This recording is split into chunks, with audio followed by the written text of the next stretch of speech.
The rain tapped softly against the stained glass windows as Grace Barnes stood frozen at the altar, her fingers trembling around a folded debt notice for exactly $186,400.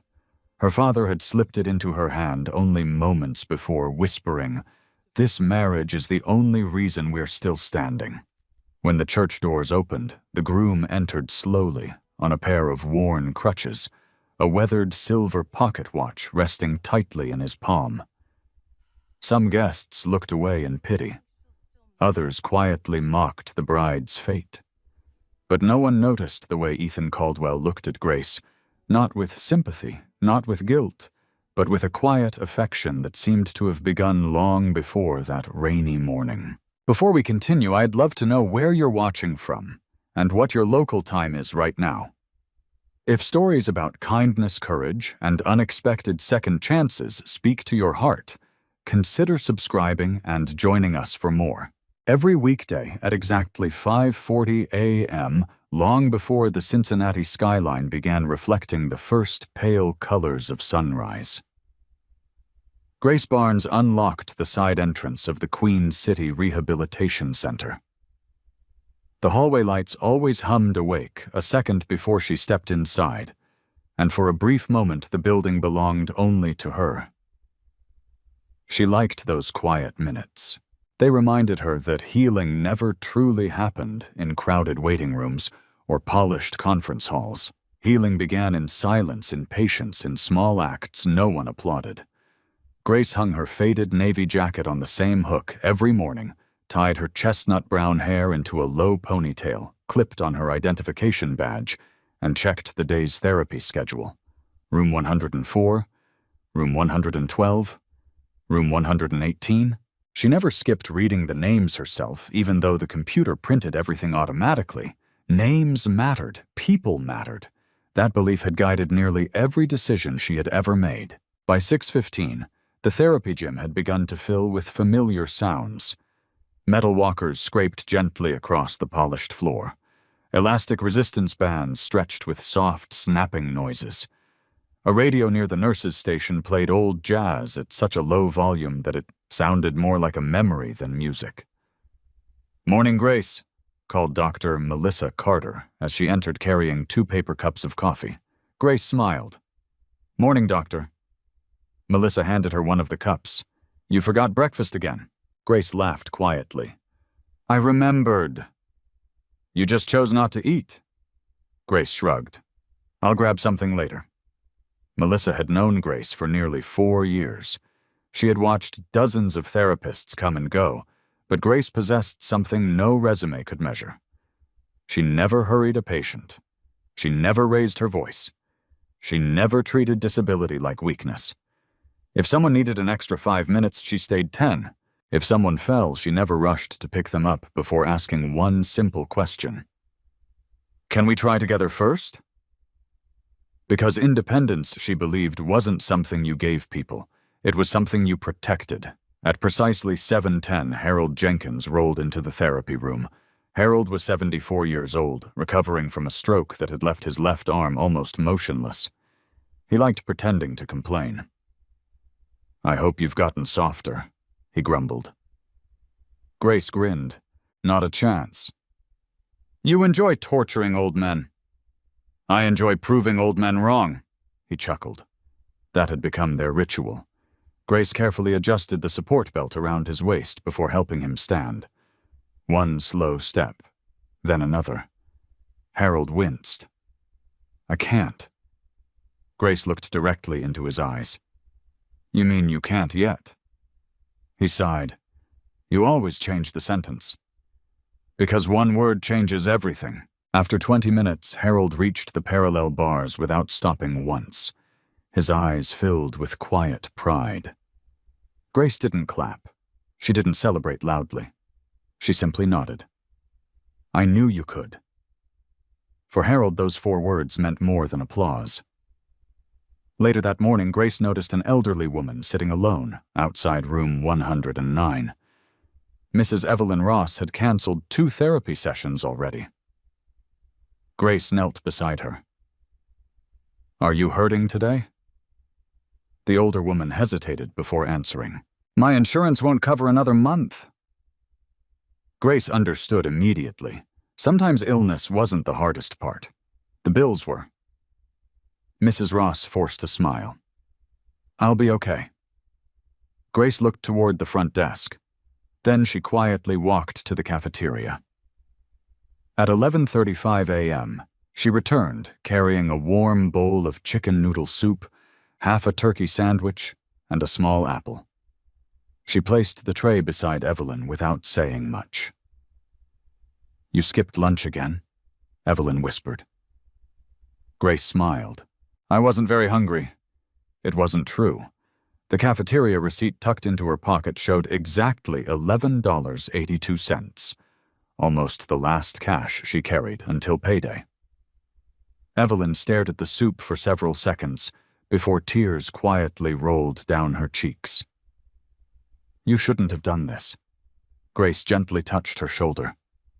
Everyone deserves dignity before pity. She said it so naturally that it sounded less like a lesson and more like something she had been telling herself for years. Melissa watched the exchange from the hallway. She had seen Grace buy meals for patients before. Blankets during winter, bus passes, prescription co-pays. Never enough to make headlines. Always enough to change someone's day. When Grace finally sat down for her own break, she opened her lunch container. Inside were 2 slices of plain toast she had made before dawn. No butter, no fruit, just toast. She smiled anyway. Across town, several miles from the rehabilitation center, a black SUV slowed quietly outside the building. The driver glanced into the rearview mirror. Would you like me to park, Mr. Caldwell? The man sitting in the back seat shook his head. Just here. Daniel Brooks lowered the wheelchair lift, but Ethan Caldwell waved him off. I'll use the crutches. Daniel knew better than to argue. For Ethan, every difficult step was a reminder that he was still capable. The silver pocket watch rested comfortably inside his coat pocket. His thumb brushed its smooth surface before he stepped onto the sidewalk. 10 minutes, he said. Daniel nodded. I'll wait. Few employees at Caldwell Medical Technologies knew where their chairman disappeared every Thursday morning. They assumed he visited investors, board members, hospitals. No one guessed he quietly visited rehabilitation centers across Ohio. Not to inspect them, to observe them. His company designed mobility technology, but Ethan believed numbers inside conference rooms rarely reflected real lives. He preferred watching people when they didn't know they were being watched. Inside Queen City Rehabilitation Center, he remained unnoticed. He wore a plain charcoal coat. No expensive watch, no security, no introductions. Just another visitor. Standing near the therapy gym entrance, Ethan watched therapists moving from patient to patient. Some smiled mechanically, some hurried, some looked exhausted. Then he saw Grace. She wasn't doing anything extraordinary. She was kneeling beside a frightened teenage boy who had recently lost part of his leg in a motorcycle accident. The boy refused to touch his new prosthetic. I look broken, he muttered. Grace sat on the floor beside him. She didn't correct him immediately. She simply waited. Silence stretched between them. Finally, she asked, Do you know what I noticed first about you? He shrugged. You kept apologizing every time someone helped you. He looked confused. I don't want to be a burden. Grace shook her head gently. You aren't one. He looked away. She continued softly. A piece of your leg is missing. She paused. But none of your worth is. The boy's breathing slowed. Several nurses nearby stopped working just long enough to hear those words. Even Ethan found himself standing perfectly still. Without realizing it, his hand tightened around the old silver pocket watch. His father had once spoken almost those exact words to him after the accident that changed everything. The memory returned so vividly that Ethan closed his eyes for a brief second. When he opened them again, Grace was helping the teenager stand, not lifting him, standing beside him, allowing him to find his own balance. A faint smile crossed Ethan's face. For the first time in months, he whispered almost inaudibly, "She's exactly the kind of person Dad believed still existed." Daniel looked toward him, puzzled, but Ethan had already turned away, slipping the pocket watch back inside his coat. Time, he thought, always revealed who people truly were. And for the first time in years, it had revealed someone he wanted to know. The first crack in Grace Barnes's carefully balanced life appeared on a Thursday evening at exactly 8:17 p.m. She had just finished her second shift at the rehabilitation center and was driving home in her 12-year-old silver Honda Civic. The fuel gauge blinked red again. She calculated automatically that there was probably enough gas to make it through Friday if she skipped stopping anywhere else. Her phone vibrated. Dad. She hesitated before answering. "Grace," Thomas Barnes said, his voice unusually shaky. "Can you come home right now?" She frowned. "Is Mom okay? Just, please." The line went dead. By the time Grace pulled into the cracked driveway of the small brick house where she had grown up, 3 unfamiliar black SUVs were parked along the curb. The porch light was off. 2 men in dark coats stood near the front steps with their hands folded behind their backs. Neither smiled. Grace felt her stomach tighten. Inside, the air was painfully still. Her mother Linda sat on the couch clutching a damp handkerchief. Her younger brother Noah paced near the kitchen doorway, his backpack still over one shoulder, as though he had just returned from campus. Thomas stood near the dining table.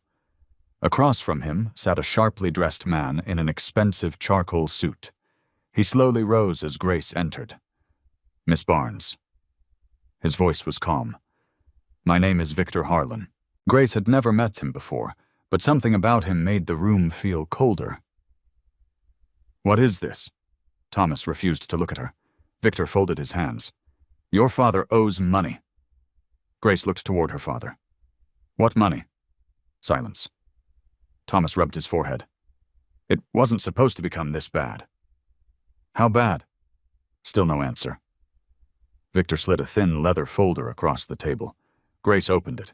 Loan agreements, interest statements, property liens, several signatures. Every page carried Thomas Barnes's name. The final number sat alone at the bottom. $186, 400. Grace looked up slowly. Her voice barely rose above a whisper.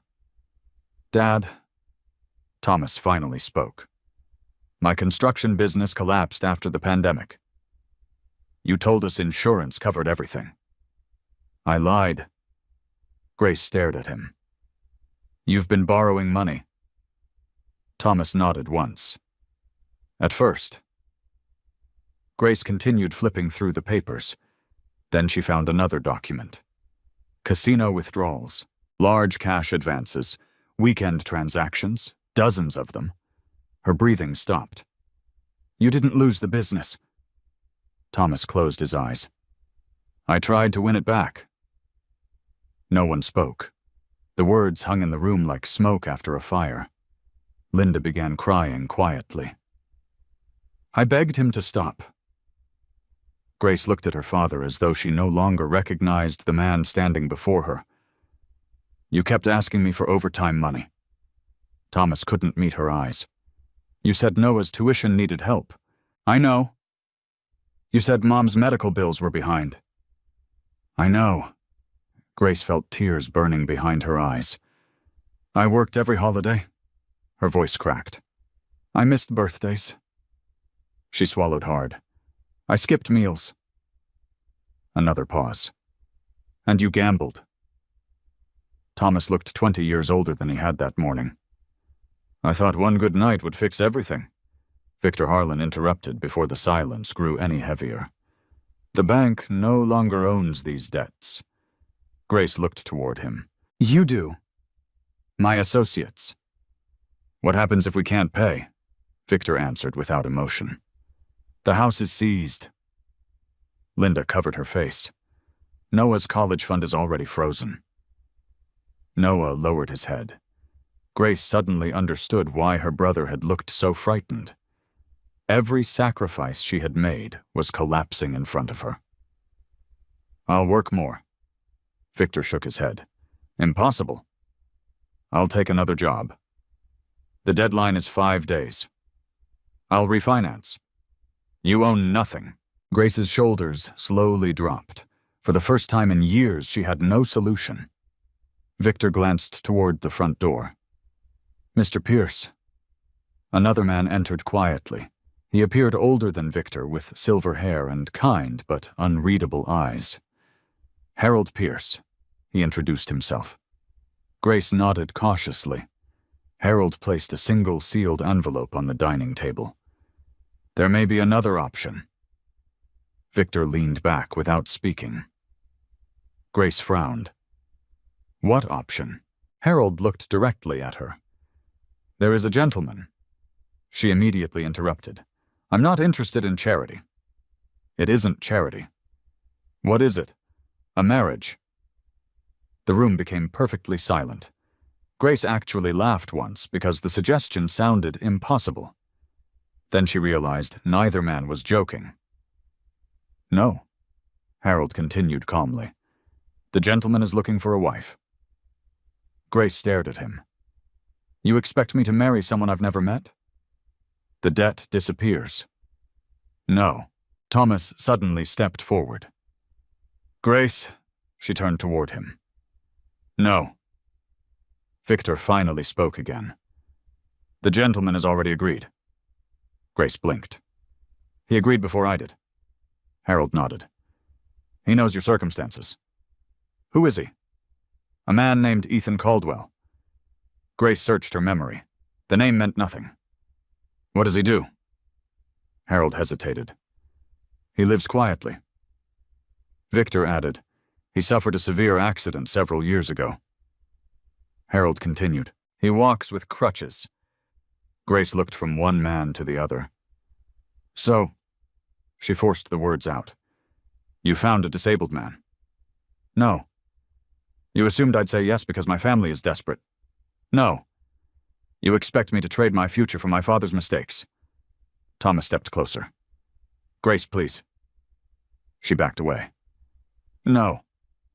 Linda stood trembling. "Honey," Grace's eyes filled. "I've spent years fixing problems I didn't create." No one answered.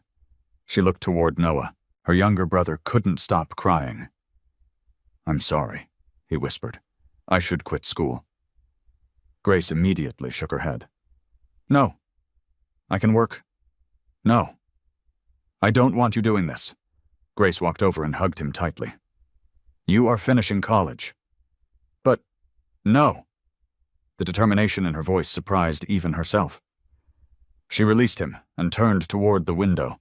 Outside rain had begun falling, soft, steady, almost peaceful. She remembered something one of her elderly patients had once told her. When storms last long enough, people forget what sunlight looks like. Grace suddenly wondered if that was happening to her family. Harold quietly broke the silence. "You deserve to know one thing." Grace didn't turn around. "What?" "I've observed Mr. Caldwell for years." She waited. "He is an honorable man."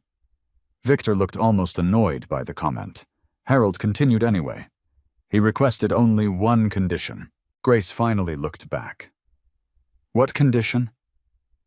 "If you agree," Harold's voice softened, "you must always have the freedom to leave." Grace frowned. "That's his condition?" "Yes." She didn't understand. No wealthy man, no desperate man, no manipulative man would begin a marriage by offering freedom. It made no sense. Victor stood. "You have until tomorrow evening." He buttoned his jacket. "After that, the agreement disappears." The two men walked towards the door. Harold paused before leaving. He quietly placed another object beside the envelope. A small photograph. Grace picked it up after they were gone. It showed a man standing on crutches beside several smiling children wearing prosthetic legs. His face was partly turned away from the camera, but his smile looked genuine. On the back of the photograph, written in neat handwriting, were only 6 words. "Time reveals who people really are." Grace stared at the sentence for a long time. She had no idea why it felt strangely familiar. Late that night, unable to sleep, she walked alone to the small neighborhood church she had visited since childhood. The sanctuary was empty except for a few flickering candles. She sat in the last pew, not asking for a miracle, not asking for wealth, only asking for enough wisdom to choose the path that would hurt the fewest people. When dawn finally colored the stained glass windows, Grace quietly wiped away her tears, stood up, and made the hardest decision of her life. She would marry a man she had never met, not because she had given up on herself, but because she refused to let her family's failures become her brother's future. Saturday arrived wrapped in gray clouds and a cold spring rain that never seemed to decide whether it wanted to fall harder or disappear altogether. Grace Barnes stood in front of the narrow mirror inside her childhood bedroom, while her mother carefully fastened the final button on the back of her wedding dress. The gown wasn't new. It had belonged to Grace's cousin nearly 8 years earlier, before being altered twice for different weddings. Linda had spent 3 evenings shortening the sleeves, replacing missing beads with tiny white pearls bought from a craft store, and sewing a loose seam by hand beneath the waist. From a distance, it looked elegant. Up close, every stitch told a story about a family that had learned how to survive by repairing what they couldn't afford to replace. Linda stepped back and smiled through watery eyes. "You look beautiful?" Grace forced a small smile. "I look presentable." "No." Her mother gently touched her cheek. "You look like yourself." Grace looked back at the mirror. She had imagined getting married many times when she was younger. There had been dreams of flowers chosen months in advance, friends laughing while helping her get ready, music, dancing, excitement. Instead, the room felt painfully quiet. Outside the window, rainwater slid slowly down the glass. Inside, the silence seemed heavier than the weather. A knock interrupted them. Thomas stood in the doorway. His suit looked older than Grace remembered, but it had been pressed carefully. For a moment, he simply stared at his daughter. "I didn't know your mother still had that dress," Linda answered quietly. "I kept it." Thomas nodded. His eyes carried exhaustion more than shame. He reached into the inside pocket of his jacket. Grace immediately recognized the folded paper before he even spoke, the debt statement. She slowly accepted it without opening it. "I don't want this." "You should have it." "So I remember today." Thomas lowered his eyes. "So I remember what you sacrificed." Grace folded the paper once more and placed it inside her small white purse. She didn't answer. Some wounds were too fresh for forgiveness. The church sat only 10 minutes away. It was one of the oldest brick buildings in the neighborhood, surrounded by maple trees that had just begun growing new leaves after winter. Only a handful of guests had arrived. Most were distant relatives, a few neighbors, no photographers, no musicians, no extravagant decorations. Just wooden pews polished smooth by decades of ordinary weddings and ordinary prayers. Grace noticed people whispering as she entered. "That's her. I heard she's marrying that disabled man. What a tragedy." Someone sighed loudly. "Poor girl." Grace kept walking. She had spent years learning that pity often came from people who had never carried anyone else's burdens. At the front of the church stood Harold Pierce. He smiled gently. "Good morning, Grace." She nodded politely. "Good morning." "Are you ready?" She considered the question. "No." Harold chuckled softly. "Most honest answer I've heard from a bride." For the first time that morning, Grace almost smiled. Then the church doors opened behind everyone. Conversation stopped. Every head turned. Ethan Caldwell entered quietly, leaning on a pair of dark wooden crutches polished from years of use. He wore a simple navy suit without any expensive accessories. His movements were slow but practiced. There was nothing helpless about the way he walked. Every step appeared deliberate, controlled, disciplined. Daniel Brooks walked several feet behind him, but stopped before reaching the aisle, allowing Ethan to continue alone. Grace noticed something immediately. Ethan never looked down at the floor. He looked straight ahead, not with pride, not with embarrassment, simply with acceptance. As he reached the altar, their eyes met for the first time. There was no awkward inspection, no curiosity, no visible disappointment, only quiet recognition, as though each understood that the other had also arrived carrying invisible weight. The pastor welcomed everyone before beginning the ceremony. His voice echoed gently through the small sanctuary. When it came time for the vows, Ethan spoke first. His voice was calm, steady. "I know neither of us imagined meeting this way." Grace listened carefully. "I can't promise you an easy life." He paused. "I can't promise perfect health." Another pause. "I can't promise I'll never disappoint you." Several guests lowered their eyes. Then Ethan looked directly at Grace. "But I promise this." He inhaled slowly. "I will never treat you like you owe me your happiness." Grace blinked. "If one day you decide this marriage isn't where your heart belongs..." His fingers tightened briefly around one crutch. "I'll never keep you here against your will." The church fell completely silent. Even the rain outside seemed quieter. Grace hadn't expected kindness. She certainly hadn't expected freedom. When it became her turn to speak, she unfolded the small piece of paper containing the traditional vows. Then she folded it again. Instead, she looked directly at Ethan. "I don't know what tomorrow will look like." Her voice trembled slightly. "But I know how to respect another human being." She swallowed. "I promise you'll never have to earn that from me." Ethan's expression softened almost imperceptibly. The pastor smiled. "I now pronounce you husband and wife." There was polite applause. No cheering, no celebration. Just respectful silence. After signing the marriage certificate, Grace expected a limousine, or perhaps a luxury vehicle, waiting outside. Instead, Ethan led her toward an older dark blue SUV parked beneath a maple tree. Its paint showed signs of age. The driver's seat had clearly been modified for easier access. Grace glanced at him. "This is yours," he smiled. "It gets me where I need to go." She nodded. "So does mine." The answer made Ethan laugh quietly. It was a warm laugh, unexpectedly youthful. During the drive, neither spoke much. The windshield wipers moved steadily back and forth while soft piano music played through the speakers. Eventually, Ethan broke the silence. "You probably have questions."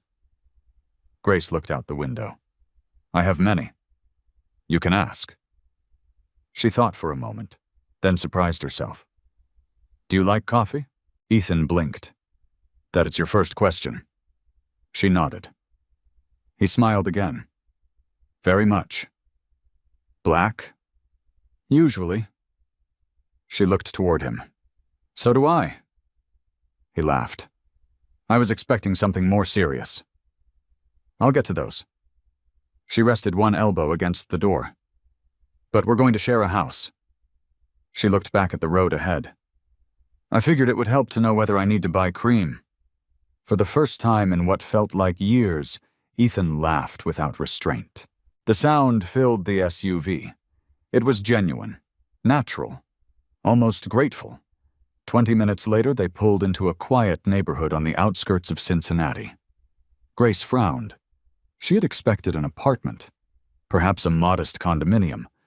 Instead, Ethan stopped in front of a simple one-story brick house with a small porch and carefully trimmed flower beds. There was nothing extravagant about it. A wind chime hung beside the front door. Several tomato plants grew in raised wooden boxes near the fence. Grace stared at the house. You live here? I do. It's nice. I like ordinary. Inside the home was spotless. Warm wooden floors, bookshelves filled with engineering texts, history books and novels, family photographs lined one hallway. No expensive artwork, no marble staircase, no display of wealth. Just quiet comfort. Ethan carefully leaned one crutch against the kitchen counter. I usually cook on Saturdays. Grace immediately reached for a cabinet. I can help. He gently raised a hand. You don't have to. I know. She smiled softly. But I'd like to. For a moment they simply looked at each other. Not as strangers bound by obligation, not yet as husband and wife in love, but as two people cautiously choosing respect before trust. Late that evening, after dinner and awkward conversation over homemade vegetable soup, Grace woke briefly to the sound of movement outside her bedroom. She opened the door just enough to see Ethan sitting alone on the back porch. Rain had finally stopped. Moonlight reflected softly across the yard. In his hands rested the old silver pocket watch. He opened it slowly, stared inside, then lowered his head. Even from across the room, Grace could see tears silently falling onto his hands. She quietly closed the door again. Some grief, she realized, deserved privacy before questions. But for the first time since agreeing to the marriage, she wondered whether the man everyone pitied might be carrying wounds far deeper than anyone had ever bothered to see. Grace woke at 5:12 the next morning to the unmistakable aroma of freshly brewed coffee. For a brief moment she forgot she was no longer in the small bedroom of her parents' house. The unfamiliar ceiling above her, painted a warm cream, instead of the pale blue she had grown up with, brought everything rushing back. The wedding, the quiet vows, the modest brick home. Her husband. She sat on the edge of the bed, slipped on a pair of slippers, and followed the smell into the kitchen. Ethan was already there. Dressed in a gray sweater and dark jeans, he stood at the counter, carefully flipping pancakes with surprising confidence. One crutch leaned against the refrigerator while the other rested within easy reach beside him. A small jazz station played softly from an old radio near the window. He looked up and smiled.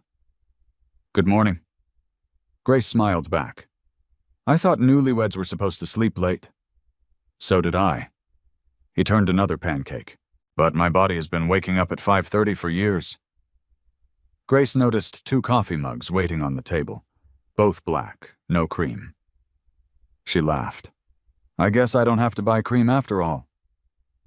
Ethan looked pleasantly surprised that she remembered. I almost bought some yesterday.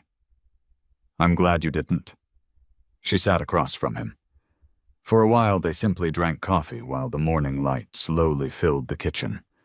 There was no awkward pressure to force conversation, only comfortable silence. Grace found that strangely comforting. When breakfast was ready, Ethan carried the plates himself. She instinctively reached toward them. I've got it. He smiled politely. I know.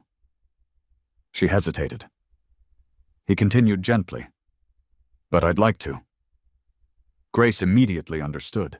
The previous day she had promised him respect. Respect meant allowing him to do what he was perfectly capable of doing. She withdrew her hands. Okay. He placed the pancakes on the table before sitting carefully across from her. Thank you. His smile widened. For what? For understanding without making me explain. Grace nodded thoughtfully. I spend my days helping people recover. She cut a piece of pancake. One thing I've learned is that helping too much can become another way of telling someone they aren't capable. Ethan looked at her for several seconds. Then he quietly said, Exactly. It was only one word, yet somehow it felt like the beginning of trust. After breakfast, Grace insisted on washing the dishes. Ethan didn't argue. Instead, he disappeared into the garage. Curious, Grace finished the dishes and stepped outside. She found him kneeling beside an old riding lawn mower with a toolbox spread neatly across the floor. Several parts lay organized on a clean towel. "You fix engines?" she asked. He looked up. "When they let me." She laughed. "Who doesn't let you?" "Mechanics who assume I can't." Grace leaned against the garage doorway. "Can you?" Instead of answering, Ethan tightened one bolt, adjusted a fuel line, and turned the ignition key. The mower rumbled to life immediately. He shrugged. "I've had some practice." Grace couldn't help smiling. "You keep surprising me."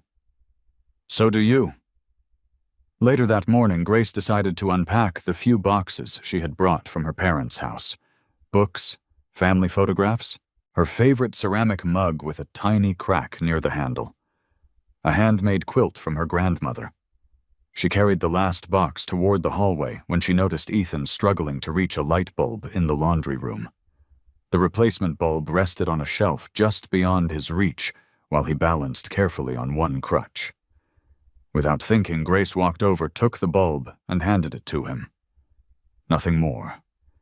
She didn't insist on changing it herself. She didn't tell him to sit down.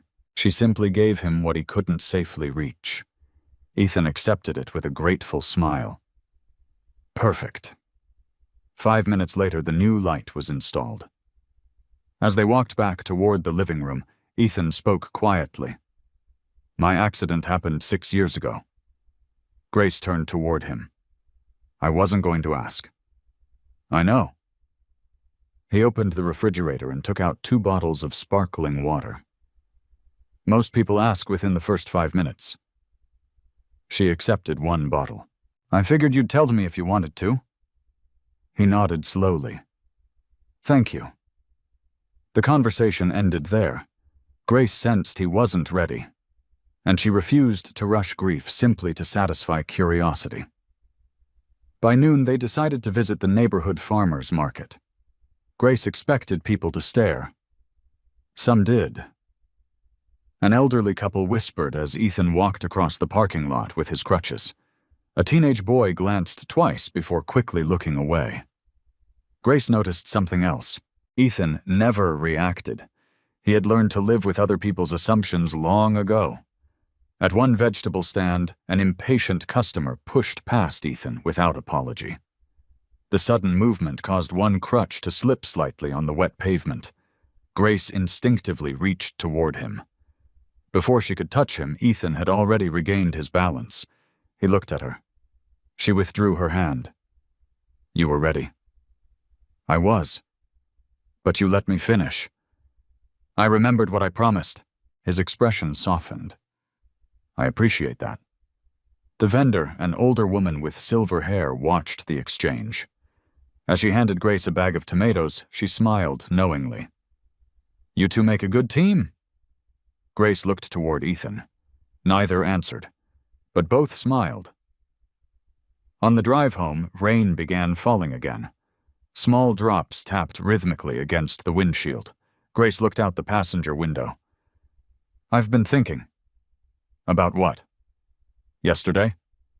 "The wedding?" She nodded. "You offered to let me leave." "I meant it." "Why?" Ethan kept his eyes on the road.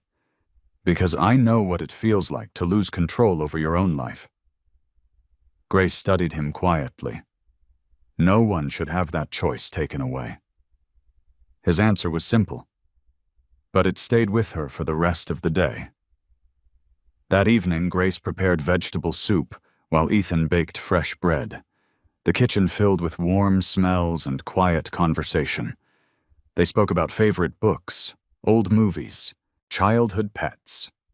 No painful subjects, no obligations. For 2 people who had married as strangers less than 24 hours earlier, the evening felt surprisingly ordinary, almost peaceful. After dinner, Grace carried 2 bowls toward the sink. One slipped from her hands. Before she could react, Ethan caught it effortlessly with one hand. She blinked. "That was impressive," he laughed. "My balance isn't as terrible as people assume." Grace shook her head with a grin. "I'm starting to notice that." Night settled gently over the neighborhood. Around 9 o'clock, Grace stepped outside to bring in the wind chime that had begun clattering in the stronger breeze. As she returned toward the house, she noticed a faint light coming from the small study at the end of the hallway. The door was slightly open. Inside, Ethan sat at an old wooden desk. He wasn't working. He simply held the silver pocket watch in both hands. This time, instead of opening it, he ran his thumb slowly across its worn surface, as though remembering every scratch. His lips moved almost silently. Grace couldn't hear every word, only the last sentence. "I'm trying, Dad." She quietly stepped away before he noticed her. Back in her room, she realized something important. The saddest thing about Ethan wasn't the crutches. It wasn't the limp. It wasn't even the accident. It was that whatever burden he carried still spoke to him every night, long after everyone else had gone to sleep. And for reasons she couldn't yet explain, Grace found herself hoping that one day he would trust her enough to share it. Monday morning arrived with a clear blue sky, the kind that usually made Cincinnati look brighter than it felt. Grace left the house at 6:10 a.m., carrying the same canvas lunch bag she had used for nearly 3 years. Ethan stood beside the front porch with a travel mug in one hand. "I packed your lunch." She blinked. "You did?" "I wasn't sure what you liked, so I made turkey sandwiches." She opened the bag just enough to peek inside. The sandwiches had been wrapped carefully in wax paper. There was an apple, a small bag of pretzels, and a handwritten note folded neatly on top. "Have a good day. Don't skip lunch." Grace laughed. "You've already figured me out." "I'm trying," she smiled. "So am I." Before she climbed into her Honda Civic, Ethan called after her. "Grace," she turned. "I hope today is kind to you." The words stayed with her all morning. At Queen City Rehabilitation Center, Dr. Melissa Carter immediately noticed the difference. "You look happier." Grace placed patient files on the reception desk. "I slept well?" Melissa raised one eyebrow. "I was expecting a horror story." Grace laughed. "So was I." Instead of explaining further, she headed toward the therapy gym. The morning passed quickly. One patient practiced climbing stairs after hip surgery. Another struggled to button his own shirt using only one functioning hand. Grace moved patiently from person to person, encouraging rather than rushing. At 11:20 a.m., Melissa approached carrying a clipboard. "We've been invited to tour a new adaptive equipment workshop this afternoon." Grace looked up. "A workshop?" Melissa nodded. "They're testing next-generation mobility devices." "Who's funding it?" "I honestly don't know." Grace checked her afternoon schedule. "I finish at 3. "Perfect." By 3:30, Melissa and Grace arrived at an industrial district on the eastern side of the city. From outside, the building looked surprisingly modest. A simple sign read, "Remotion Innovation Lab." No flashy logos, no advertisements. Inside, however, the atmosphere buzzed with quiet purpose. Mechanical arms moved carefully along assembly tables. Engineers adjusted carbon fiber prosthetic limbs. Technicians tested lightweight wheelchairs over uneven surfaces designed to simulate sidewalks and gravel paths. Nobody seemed interested in making products that looked impressive. They cared whether people could live better. Grace immediately felt drawn to the place. A woman wearing safety glasses walked toward them with an outstretched hand. "You must be Dr. Carter." Melissa smiled. "And this is Grace Barnes." The woman turned warmly toward Grace. "I'm Olivia Reed." Grace shook her hand. "It's amazing here." Olivia smiled. "We're still learning." As they walked through the workshop, Olivia explained how every prototype was tested by people who actually lived with disabilities. No product gets approved from a conference room. Grace nodded enthusiastically. "It should never."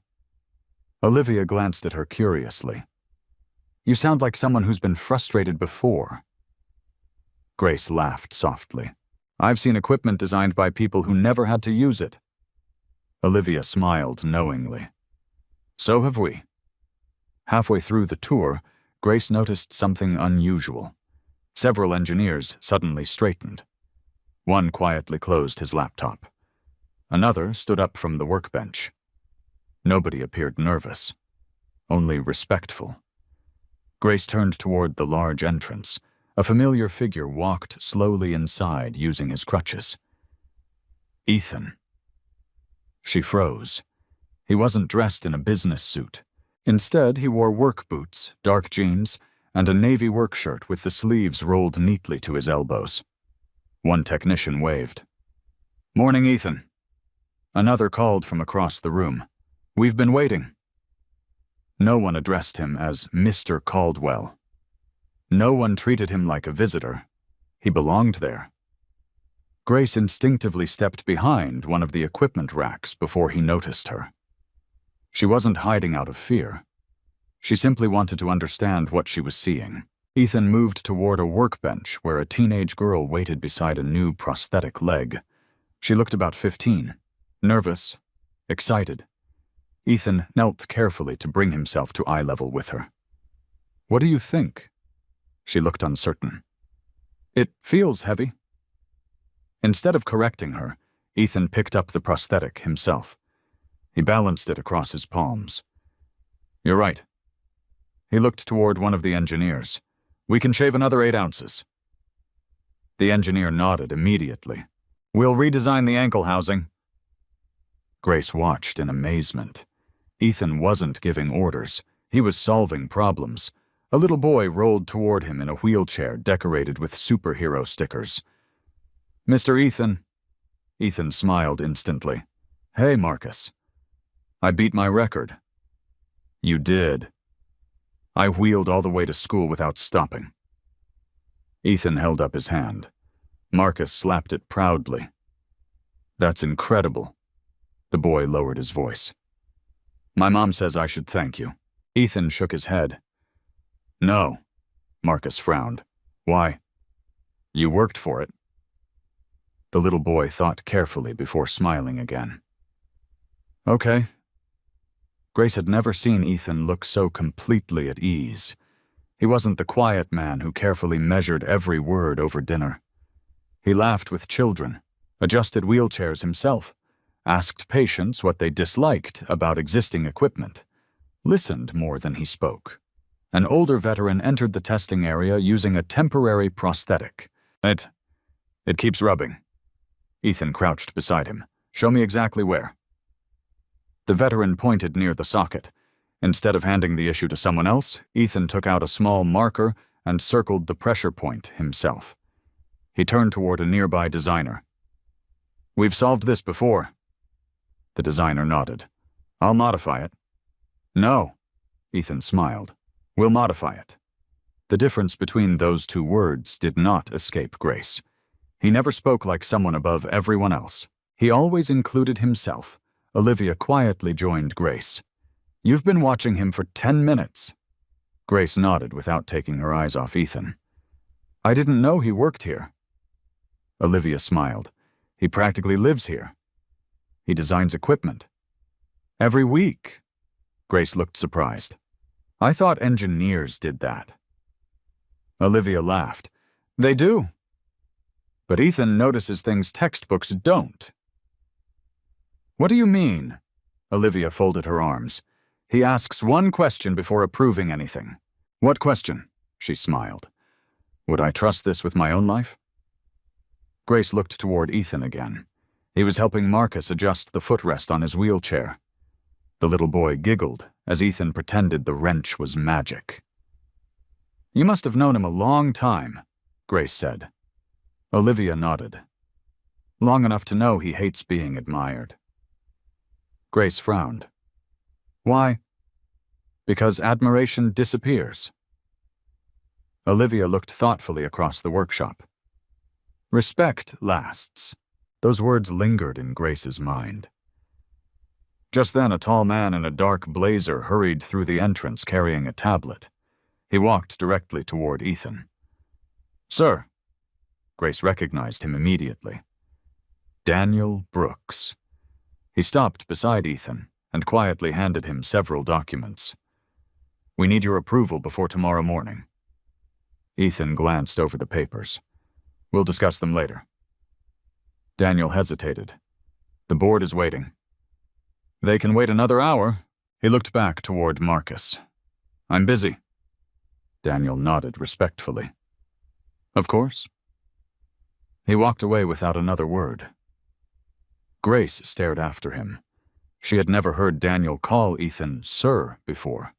Not once. A question formed in her mind. Who exactly was the man she had married?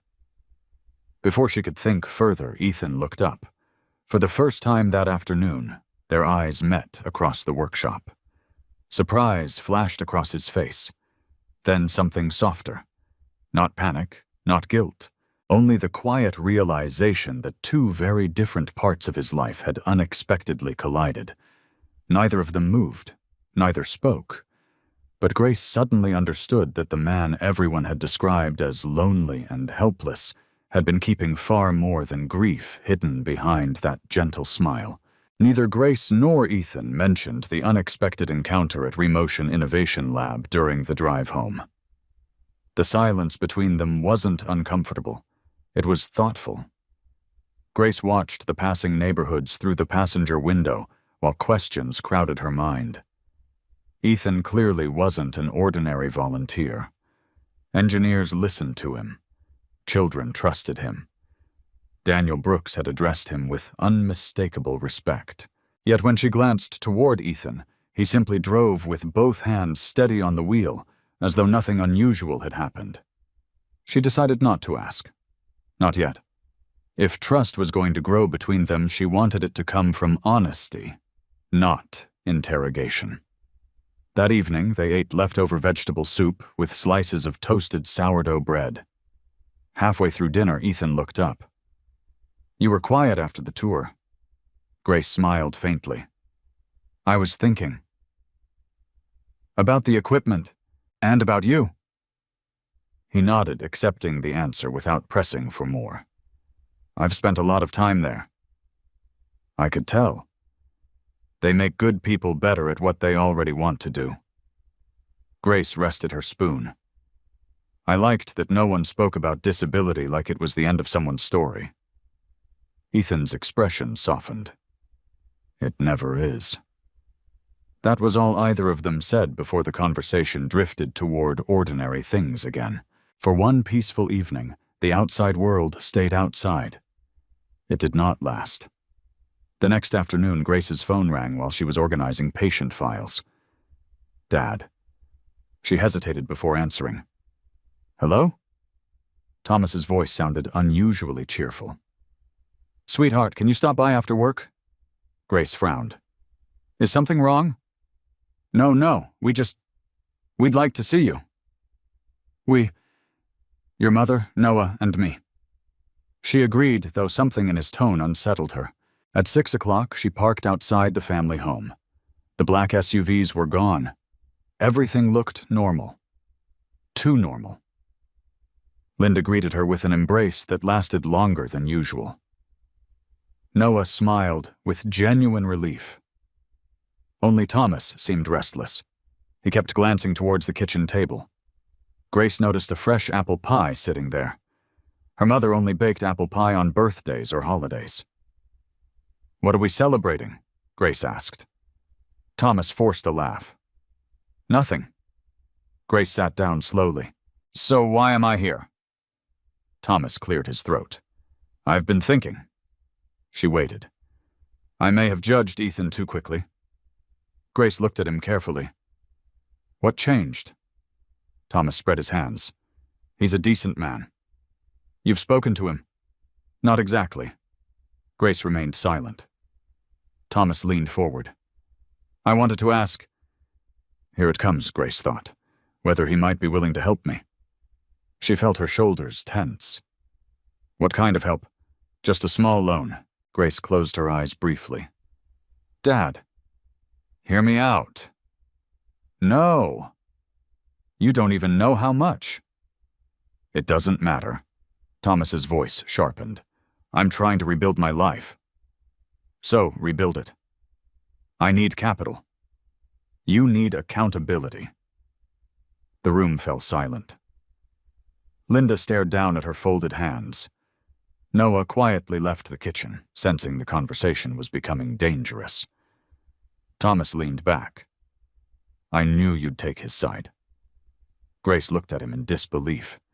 This isn't about sides. Then what is it about? It's about the fact that you still think money is the answer. Thomas slapped one hand against the table. Money solves problems. Grace shook her head. No. It does? No, Dad. She spoke calmly, but every word carried years of disappointment. Responsibility solves problems. Thomas looked away. I've apologized. You have. I admitted I was wrong. You did. So why won't you trust me? Grace answered almost immediately. Because you're asking for money before you've changed your habits. Linda finally spoke. Thomas. He ignored her. I've already got an idea. Grace sighed. What idea? A landscaping business. Do you have customers? Not yet. Equipment? No. Employees? No. She folded her hands together. So what you have is another dream. Thomas's face reddened. You've always thought I was a failure. Grace looked at him sadly. No, I think you're a man who keeps looking for shortcuts. The words landed harder than she intended. Thomas stood abruptly. You don't understand pressure. Grace slowly rose as well. I've worked double shifts for 4 years. I was protecting this family. You were hiding from this family. Neither noticed the front door opening. Ethan stepped quietly inside, carrying a small paper bag from a neighborhood bakery. He had planned to surprise everyone with fresh cinnamon rolls. Instead, he found himself standing in the middle of an argument. Thomas turned immediately. There he is. Grace's heart sank. Dad? Thomas ignored her. I was just telling Grace that I need a little help getting back on my feet. Ethan set the bakery bag on the counter. What kind of help so? A loan. Ethan listened without interrupting while Thomas described his landscaping idea. When he finished, Ethan remained silent for several moments. Finally, he said, I won't lend you money. Thomas's expression hardened instantly. I knew it. But, Ethan continued before he could interrupt, I will help you find work. Thomas frowned. I don't need a job. Ethan met his eyes. Then you don't need my money. Silence. I can introduce you to people looking for experienced construction supervisors. I don't want to supervise. There are renovation companies hiring. I don't work for other people. Ethan nodded once. Then I can't help. Thomas laughed bitterly. So that's it. I believe in second chances. Ethan's voice remained calm. I don't believe in financing first mistakes twice. Thomas pointed angrily toward Ethan's crutches. You think you're better than me? Grace's breath caught. Dad, stop. But Thomas was no longer listening. You sit there, acting wise because people feel sorry for you. The room became deathly quiet. Linda gasped softly. Even Thomas seemed to realize for one brief second that he had gone too far. Ethan did not raise his voice. He did not react with anger. He simply answered, I've spent years asking people not to feel sorry for me. His calmness somehow made Thomas's words seem even crueler. Grace stepped forward until she stood between the two men. Her voice was steady. My husband deserves an apology. Thomas stared at her. You've known him for 1 week. Grace nodded. And in 1 week he's shown me more respect than you've shown yourself in years. Linda began crying quietly. Thomas looked stunned. Grace continued, He has never asked me for money. He has never lied to me. He has never blamed someone else for his choices. She took a slow breath. So, yes. She looked directly into her father's eyes. I will stand beside him." The words echoed through the room. For the first time, Thomas understood something he had never imagined possible. His daughter had not married Ethan out of obligation anymore. Somewhere between shared breakfasts, quiet conversations, and mutual respect, her loyalty had begun to shift. Not because Ethan was wealthy, not because he had rescued her, but because he had consistently treated her with dignity. Thomas lowered his eyes. Unable to answer, he walked silently out the back door. Grace remained standing for several seconds before slowly exhaling. She hadn't realized how hard her heart was pounding. Ethan gently touched her shoulder. "Are you all right?" She looked at him, her eyes shining with restrained tears. "I think," she paused. "Today was the first time I ever stopped trying to protect everyone else." Ethan offered a small, reassuring smile. "And how did that feel?" Grace glanced toward the open back door, where her father had disappeared into the evening. "Painful." She looked back at Ethan, but honest. For the first time since their unlikely marriage began, Ethan reached out without hesitation and quietly took her hand.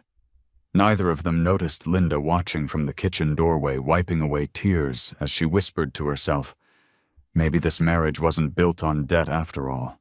3 nights after the confrontation with Thomas, the house felt unusually quiet. Rain had returned again, tapping softly against the kitchen windows, while Grace dried the last dinner plate and placed it carefully in the cabinet. Ethan was sitting on the back porch. Not because he wanted to be alone from her. Grace had begun to notice that whenever memories became too heavy, he always chose the porch. He liked watching the trees sway in the wind. He once said the sound of leaves reminded him that life kept moving even after people believed it had stopped. She poured 2 cups of hot tea before stepping outside. "I wasn't sure if you wanted company," she said. Ethan looked up and smiled. "I do." She handed him one of the mugs before sitting beside him. Neither spoke for nearly a minute. The silence no longer felt awkward. It felt earned. Grace watched tiny drops of rain gather along the porch railing. "I've been thinking about your question." "My question?" "The one you never actually asked." Ethan looked confused. "You've wanted to know what happened." He lowered his eyes. "I told myself I'd wait until you were ready." Grace wrapped both hands around the warm mug. "I am." Ethan reached into his jacket pocket. The familiar silver pocket watch appeared once more. This time, instead of simply holding it, he slowly opened the cover. For the first time, Grace saw what was inside.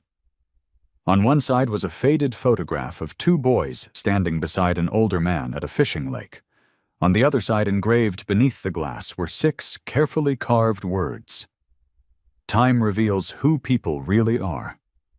Grace recognized the sentence immediately. "The photograph." Ethan nodded. "You saw it?" "I found one with the same words after Harold visited my parents." He smiled faintly. "I asked him to leave it." "You did?" "I hoped it might tell you something about me before we met." Grace looked again at the tiny photograph. "The older man. My father. And the boy beside you?" "My younger brother." His voice softened. "Benjamin?" The name lingered in the cool night air. Grace waited patiently. Ethan took a slow breath. "When I was 29, everything in my life revolved around work." He looked toward the rain. "I believed every problem could be solved by working harder." He smiled bitterly. "I missed birthdays, vacations, dinners. I even answered business calls during Christmas." Grace listened without interrupting. "My father warned me." Ethan's fingers rested gently against the old watch. "He used to tap this pocket watch and say, 'Time reveals who people really are. Don't wait until it's gone to discover who matters.'" He laughed quietly. "I always told him I'd slow down next year." The smile disappeared. "There wasn't another year." Grace felt her heart tighten. It happened in October. My father and Ben were driving back from our family cabin. A truck crossed the center line. His voice remained remarkably calm, but Grace could hear the pain beneath every carefully chosen word. My father died before the ambulance arrived. Grace lowered her eyes. I'm so sorry. Ethan nodded gratefully. Ben survived. For a brief second, hope flickered across Grace's face. Then Ethan continued. For 3 days. The words landed like stones. He kept asking if Dad was all right. Ethan closed the watch. I lied. Grace reached over and gently placed her hand on his, not to comfort him out of pity, simply to let him know he wasn't alone. He continued. The last conversation Ben and I ever had wasn't about dying. Grace listened. He apologized. For what? He thought the accident was his fault because he'd asked Dad to stop for ice cream. Ethan's eyes glistened. He kept saying, if we hadn't stopped. His voice broke for the first time. I spent hours trying to convince him none of it was his fault. Grace quietly squeezed his hand. He believed me. A tear slipped down Ethan's cheek. I just wish I'd believed myself. The rain grew heavier. Neither moved. After several moments, Ethan continued. I was driving home from the hospital when another car ran a red light. Grace looked at him. I don't even remember the impact. I woke up 12 days later. My right leg had been crushed. He smiled faintly. The surgeon saved it. But not completely. Grace finally understood. So you lost your father, your brother, and the life I thought I'd built. He nodded. Yes. She remembered the confidence with which he had moved around the workshop, the way children trusted him, the way engineers listened. You could have stayed away from all of it. I tried. For almost a year. What changed? He looked toward the dark yard. A little girl. Grace tilted her head. She was 8. She refused to wear her prosthetic because the other children laughed. His expression softened with the memory. I told her she was brave. What did she say? Ethan smiled through tears. She said she didn't want to be brave. Grace's chest tightened. She just wanted to run. He nodded. And I realized something. He looked directly at Grace. I couldn't change what happened to Ben. I couldn't save my father. But maybe, his eyes drifted toward the workshop he loved. Maybe I could help someone else's child run again. Grace felt tears gathering in her own eyes. She finally understood why Ethan spent hours listening to patients instead of hiding behind executives and engineers. This was never about business. It was about redemption. Not because he believed he could erase the past, because he refused to waste what remained of his future. She looked down at the open pocket watch. Your father gave this to you. The day I became CEO. What did he say? Ethan smiled sadly. He told me that someday I'd realize success was measured by whose life became easier because I existed. He laughed softly. I thought he was talking about shareholders.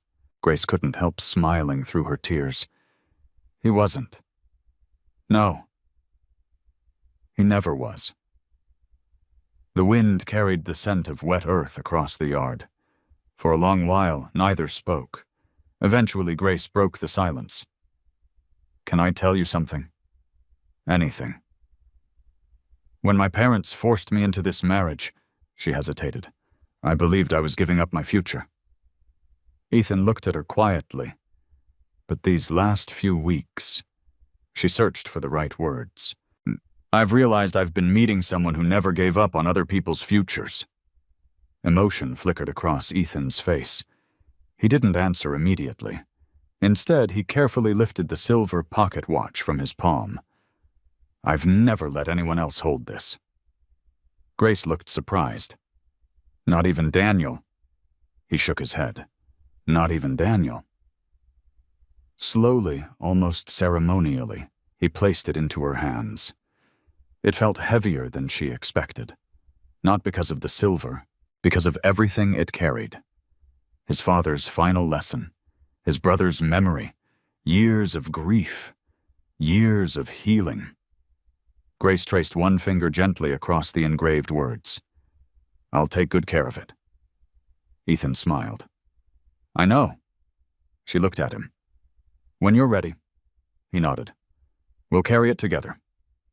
For the first time since that impossible wedding, neither of them felt like two strangers connected by a debt. They felt like two wounded souls who had finally trusted someone else enough to reveal the scars beneath the surface. And somewhere beyond the rain, beyond the grief, and beyond the long silence that had shaped both of their lives, something far more fragile than obligation had quietly begun to grow. Love. The following Tuesday began like every other workday. Grace arrived at Queen City Rehabilitation Center before sunrise, greeted the overnight nurses, checked the therapy schedules, and tied her hair into its familiar ponytail. Yet something inside her had changed. For the first time in years, she wasn't carrying the weight of pretending to be strong all the time. Sharing Ethan's grief had somehow made her own burdens feel less lonely. At 9:15 a.m., Dr. Melissa Carter stepped into the therapy gym carrying a thick blue folder. "Grace, could you do me a favor this afternoon?" "Of course." "I need someone to deliver these patient partnership documents." "Where to?" Melissa glanced at the cover page.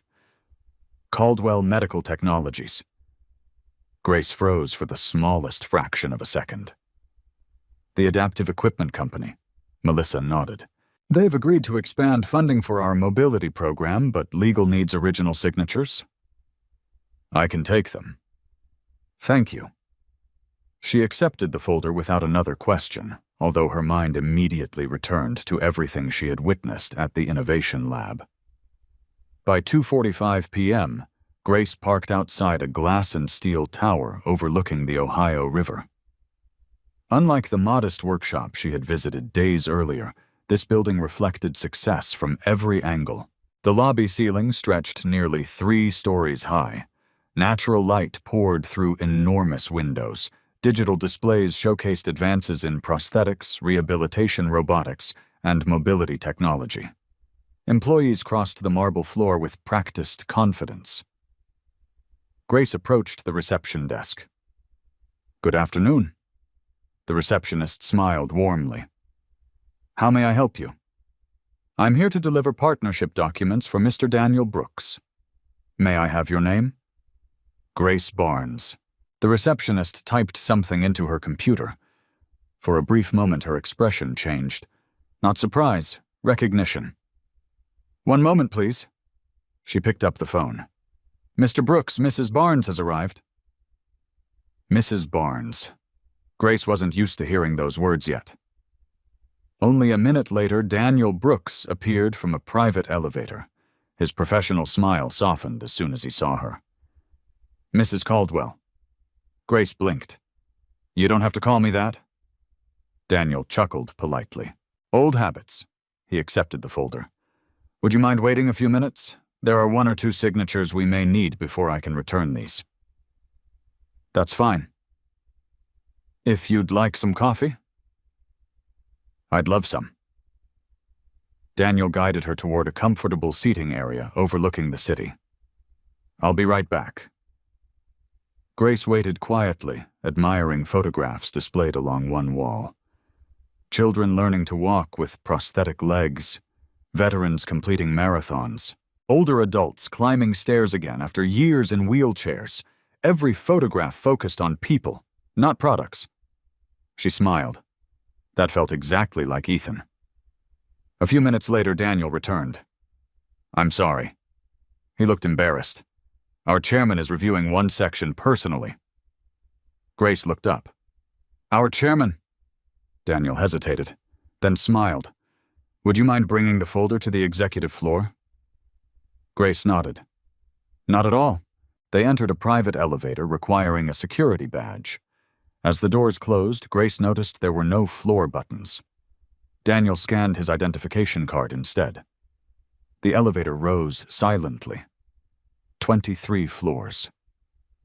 When the doors opened, Grace stepped into a hallway unlike any office she had ever seen. There were no rows of cubicles, no loud conversations, only quiet elegance. Original artwork, wood-paneled walls, large windows overlooking the river. Employees greeted Daniel with respectful nods. Several glanced curiously toward Grace. At the end of the hallway stood a pair of glass doors. Daniel stopped outside them. "I'll let him know you've arrived." Grace frowned slightly. "Who?" Before Daniel could answer, the doors opened. A woman in a Navy business suit stepped outside. She immediately looked past Daniel. "Good afternoon, Mrs. Caldwell." Grace smiled politely. "Good afternoon." The woman stepped aside. "He's expecting you." Grace entered without thinking, then stopped completely. The office was enormous. Floor-to-ceiling windows framed the Cincinnati skyline. A long, walnut conference table occupied one side of the room. Architectural models filled several display shelves. On another wall hung photographs from hospitals, rehabilitation centers, and community projects across the country. Behind the large desk stood Ethan, not wearing jeans, not wearing his workshop clothes. He wore a perfectly tailored charcoal suit. His crutches rested beside him. Several executives surrounded the conference table. The moment Grace entered, every person in the room stood. Every single one. One executive immediately gathered his papers. Another closed a laptop. A woman near the window smiled respectfully. Daniel spoke first. "Chairman Caldwell." Grace's heartbeat stopped. Chairman. The word echoed through her mind. Chairman. Not advisor, not volunteer, not consultant. Chairman. Ethan looked at Grace with the same gentle expression he always wore at home. "There you are." He spoke as though this were the most ordinary moment in the world. The executives quietly excused themselves. Within seconds, the room was empty except for Ethan, Grace, and Daniel. Daniel placed the folder on the desk. "I'll wait outside." The doors closed softly behind him. Silence settled over the office. Grace slowly looked around the room again. Every photograph, every award, every newspaper headline, one framed magazine cover caught her attention. Ethan Caldwell, transforming mobility through human-centered innovation. She looked back at him. "This," she struggled to finish the sentence, "is your company." Ethan nodded once. "Yes." She let out a slow breath. "The workshop." "Yes." "The research." "Yes." "The funding for our rehabilitation center." He nodded again. "Yes." Grace searched his face for any sign that this had all been some elaborate deception. She found none, only quiet honesty. "You never told me." "No?" "Why?" Ethan walked slowly toward the windows. "I wanted to." He looked out over the city. "Many times." Grace waited. "But after the way we met," he smiled sadly, "I didn't want wealth to become another prison." She frowned. "I don't understand." He turned toward her.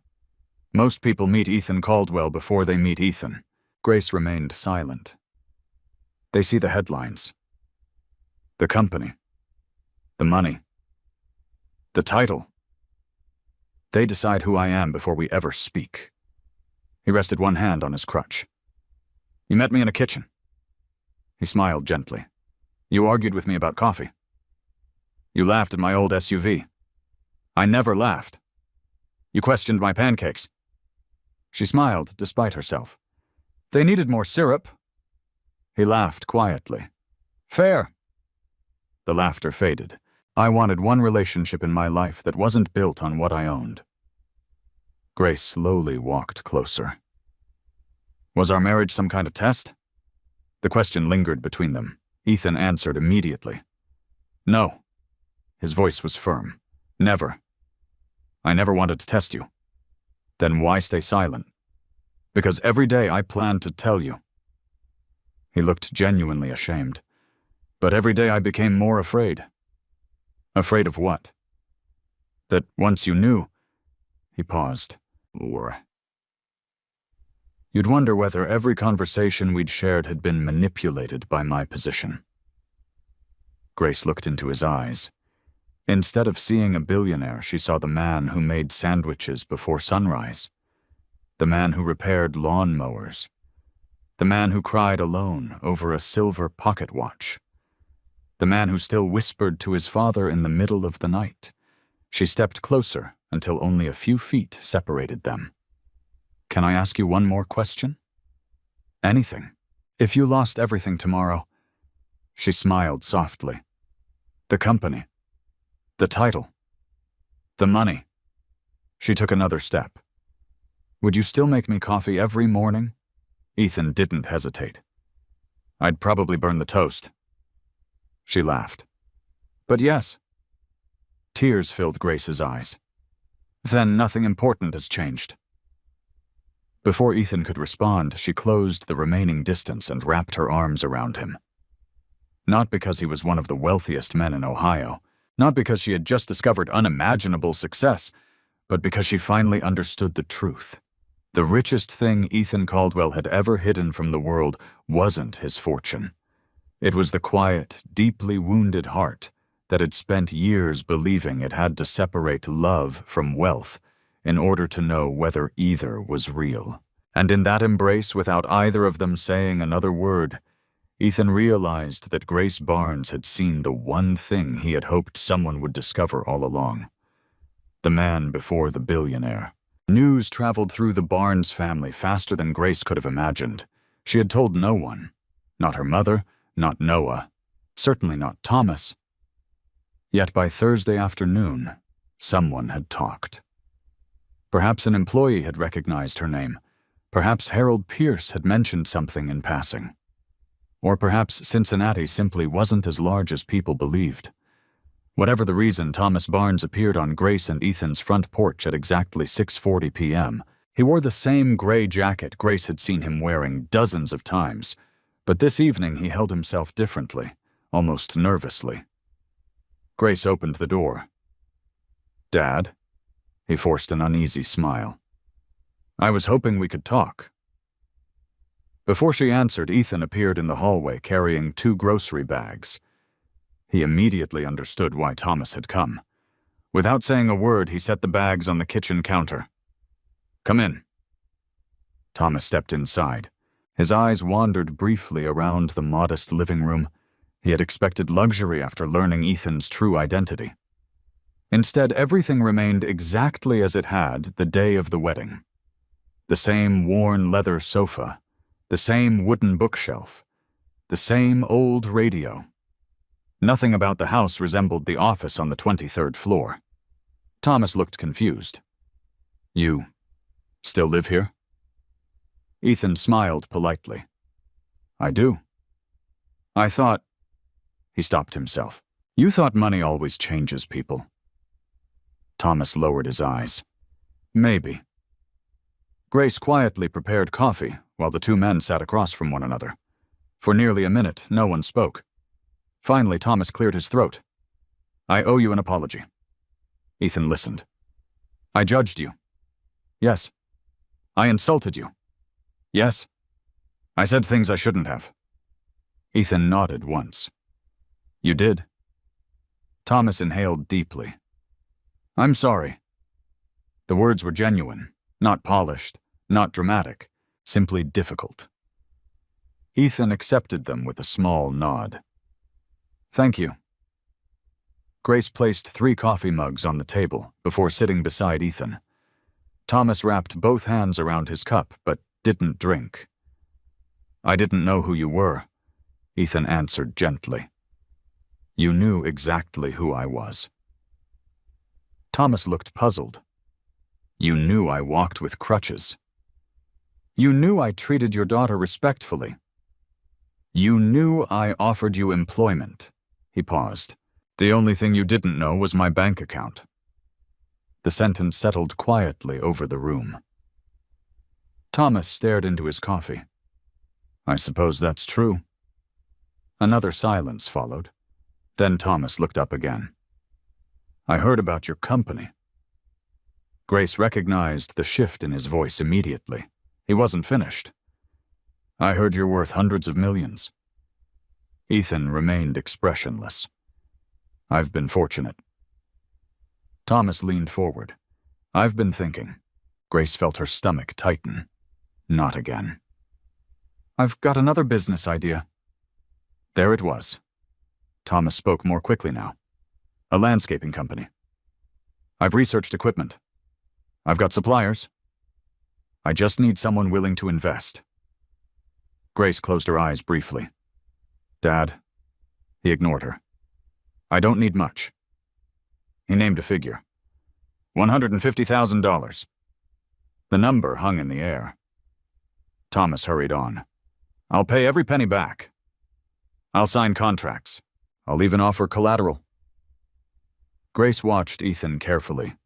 His expression never changed. Not anger, not disappointment, only quiet attention.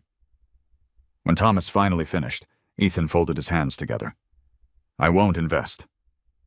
Thomas's shoulders dropped. You didn't even think about it. I did. You answered too quickly. Ethan spoke calmly. I've already decided.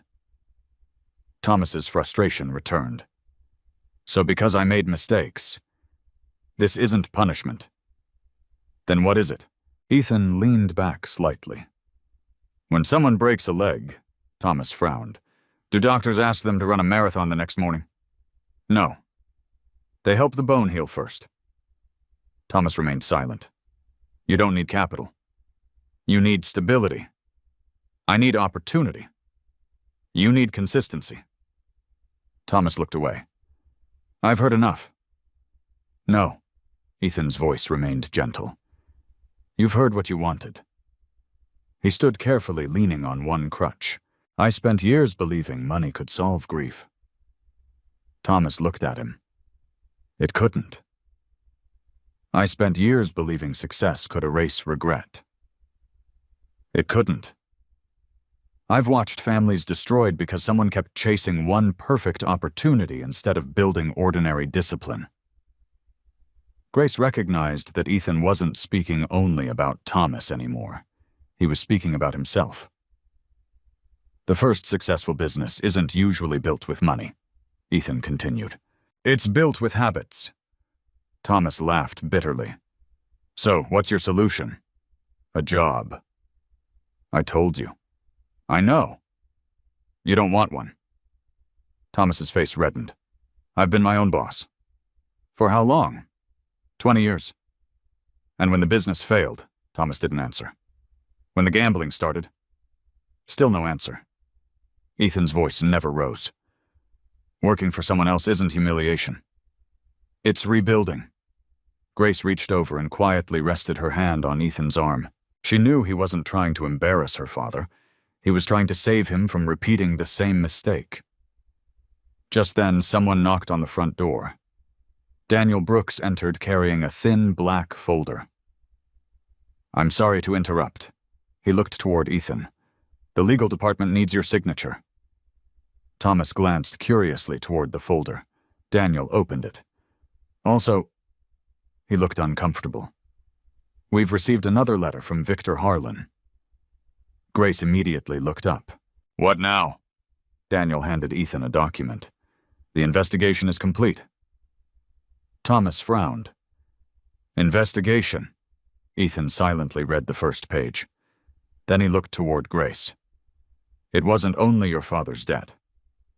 Grace felt a chill. What do you mean? Daniel answered carefully. Victor Harlan has been running an illegal lending network. Grace stared at him. He targeted struggling families. He inflated interest. He falsified repayment schedules. Thomas looked stunned. I didn't know. Daniel nodded. Most borrowers didn't. Grace turned toward Ethan. What happens now? Ethan closed the folder. I reported him 3 weeks ago. Thomas blinked. You did? The day Harold introduced us.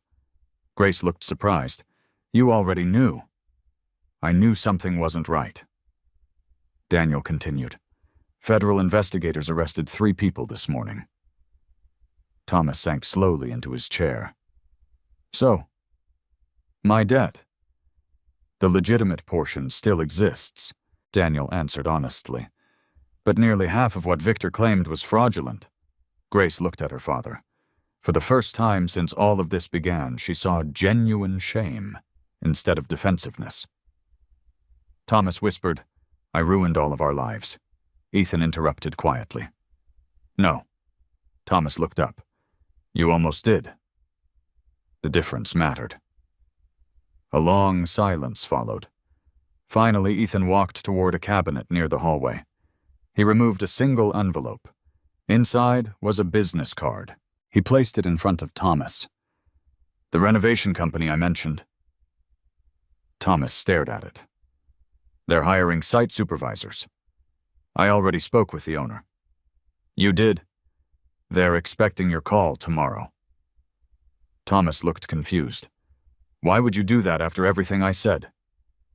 Ethan smiled gently. Because offering someone work teaches independence. He paused. Giving them money often teaches dependence. Thomas slowly picked up the card. His hands trembled. For the first time in years, no one was offering him an escape. They were offering him a beginning. As he stood to leave, he stopped beside Grace. I don't deserve your forgiveness. Grace looked at him quietly. No. He nodded. I know. She smiled sadly. But earning it starts tomorrow morning. Thomas looked down at the business card once more before slipping it carefully into his jacket pocket. When the front door closed behind him, Grace turned toward Ethan. You arranged that job before he even apologized. Ethan shrugged. I hoped he'd choose it. And if he doesn't? He looked toward the darkening sky beyond the living room window. Then no amount of money in the world will be enough. Grace walked over and gently slipped her hand into his. At that moment, she understood something she would never forget. Real generosity wasn't giving people everything they asked for. Sometimes it was believing they were capable of becoming more than they believed themselves to be. The following Monday, Grace arrived at Queen City Rehabilitation Center, carrying the same canvas lunch bag Ethan had packed before sunrise. Only one thing was different. She no longer felt like she was walking into work simply to earn a paycheck. She walked in with a deeper understanding of why her work mattered. As she entered the therapy gym, Harold Jenkins waved his cane dramatically. There she is, Grace laughed. I was only gone 2 days. You'd think it was 2 months. She walked over to adjust the gait belt around his waist. Ready to beat your record? Harold grinned. Only if you promise not to smile when I complain. I've never made that promise. Their familiar routine eased her into the day. One patient practiced climbing 3 stairs without assistance. Another learned to grip a spoon again after months of occupational therapy. A young mother recovering from a spinal injury stood unsupported for 11 seconds before collapsing into tears of joy. Grace celebrated each victory quietly, not because they were small, because they were enormous. At lunchtime, Dr. Melissa Carter found Grace sitting alone beneath the maple tree behind the building. Melissa carried 2 salads. I brought enough for both of us. Grace smiled. You always know when I've forgotten lunch. Melissa raised an eyebrow. I noticed you've stopped forgetting. Grace laughed. My husband won't let me. Melissa sat beside her. You seem happy. Grace looked toward the therapy building. I am. After a brief pause, Melissa spoke again. I've been meaning to ask you something. What is it? The renovation plans for our East Wing. Grace nodded. I heard they're finally moving forward. They are. Melissa hesitated. The anonymous donor has increased the budget. Grace smiled. That's wonderful. Melissa watched her carefully. You already know who it is. Grace met her eyes. I do. Melissa wasn't surprised. I wondered how long that secret would last. Grace laughed softly. Not very. Melissa opened one of the folders she had been carrying. The donor made one unusual request. Grace looked down. Inside were architectural drawings for expanded therapy rooms, additional rehabilitation equipment, family counseling spaces, a children's mobility lab, everything the center had needed for years. No naming rights, Melissa said. Grace frowned. What? The donor refuses to put his name anywhere. She looked surprised. Not even on the building? Melissa shook her head. He said patients shouldn't feel like they're walking into someone's monument. Grace smiled immediately. That sounds exactly like Ethan. Melissa closed the folder. I thought so. After another moment of silence, Melissa asked carefully, How is he? Grace smiled warmly. Still making coffee every morning? Melissa laughed. I meant emotionally. Grace's smile softened. Better. Thanks to you, Grace thought for several seconds. I think... She looked toward the patients walking carefully along the outdoor therapy path. We're helping each other. Melissa nodded thoughtfully. That's usually how the strongest marriages work. That afternoon, Grace returned to the therapy gym to find several younger therapists arguing over treatment schedules. One therapist sighed loudly. We don't have enough equipment. Another shook his head. We're already overbooked. Grace listened quietly before speaking. What if we rotate sessions differently? Everyone turned toward her. She walked to the whiteboard. Patients waiting for strength training can alternate with balance therapy. She quickly reorganized the afternoon schedule. We reduce waiting time. No one loses treatment. The therapists looked at one another. One finally smiled. That actually works. Melissa observed the entire exchange from the doorway. Later, she called Grace into her office. You've changed. Grace looked surprised. How? You've always cared about patients. Melissa folded her hands. But today, she smiled. You led. Grace sat quietly. I wasn't trying to. I know. Melissa opened a file drawer. When I hired you 4 years ago, I saw someone who worked harder than anyone else. She slid a folder across the desk. I think it's time everyone else saw what I saw. Grace looked inside. Across the top of the page were the words, Senior Rehabilitation Program Coordinator. She stared at Melissa. I didn't apply. You don't need to. Grace looked stunned. I don't know if I'm ready. Melissa smiled knowingly. I said the same thing when they promoted me.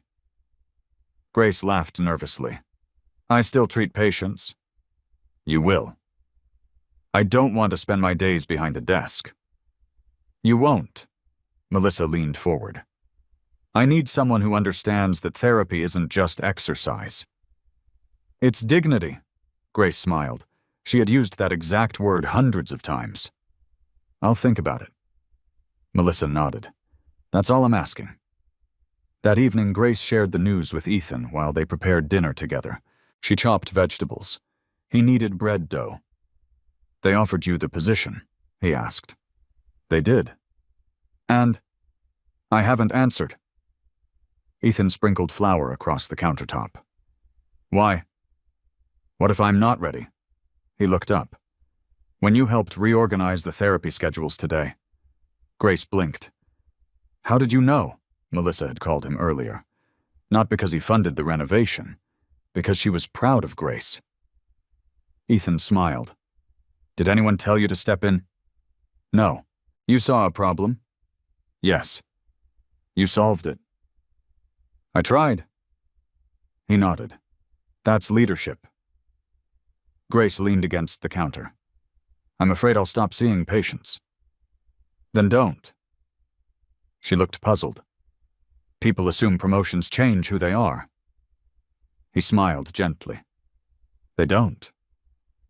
They simply give good people more opportunities to do good. She thought quietly about his words. A few minutes later, the phone rang. Grace answered. "Hello?" "Grace."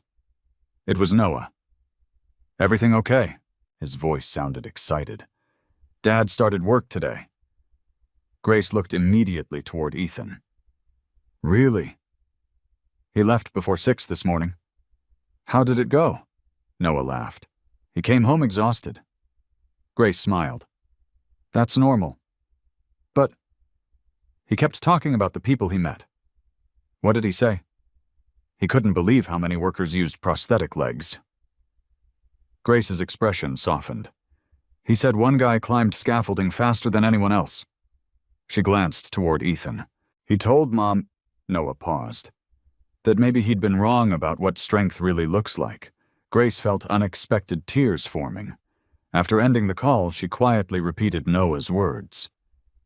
Ethan stood silently for several moments. Then he smiled. "I was hoping he'd notice." "You knew he would." "I wasn't sure." He placed the fresh bread into the oven. "But people change fastest when life lets them witness truth instead of hearing lectures."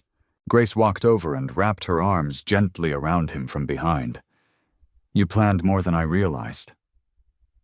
Ethan laughed softly. "I only opened one door." She rested her head against his shoulder. He chose to walk through it. As the smell of baking bread filled the kitchen, Grace looked toward the silver pocket watch resting on the windowsill. For weeks it had represented loss, memory, grief. Tonight, for the first time, it seemed to represent something else. Time wasn't only revealing who people truly were, it was quietly giving them the chance to become someone better. Summer arrived gently in Cincinnati. The maple trees outside Grace and Ethan's home had become deep green neighborhood children rode bicycles until sunset, and the evenings carried the comforting smell of freshly cut grass drifting through open windows. Life had settled into a rhythm neither of them had expected when they first stood together at that rainy wedding altar. Every morning Ethan prepared breakfast. Every evening Grace told him stories about patients who had celebrated another small victory.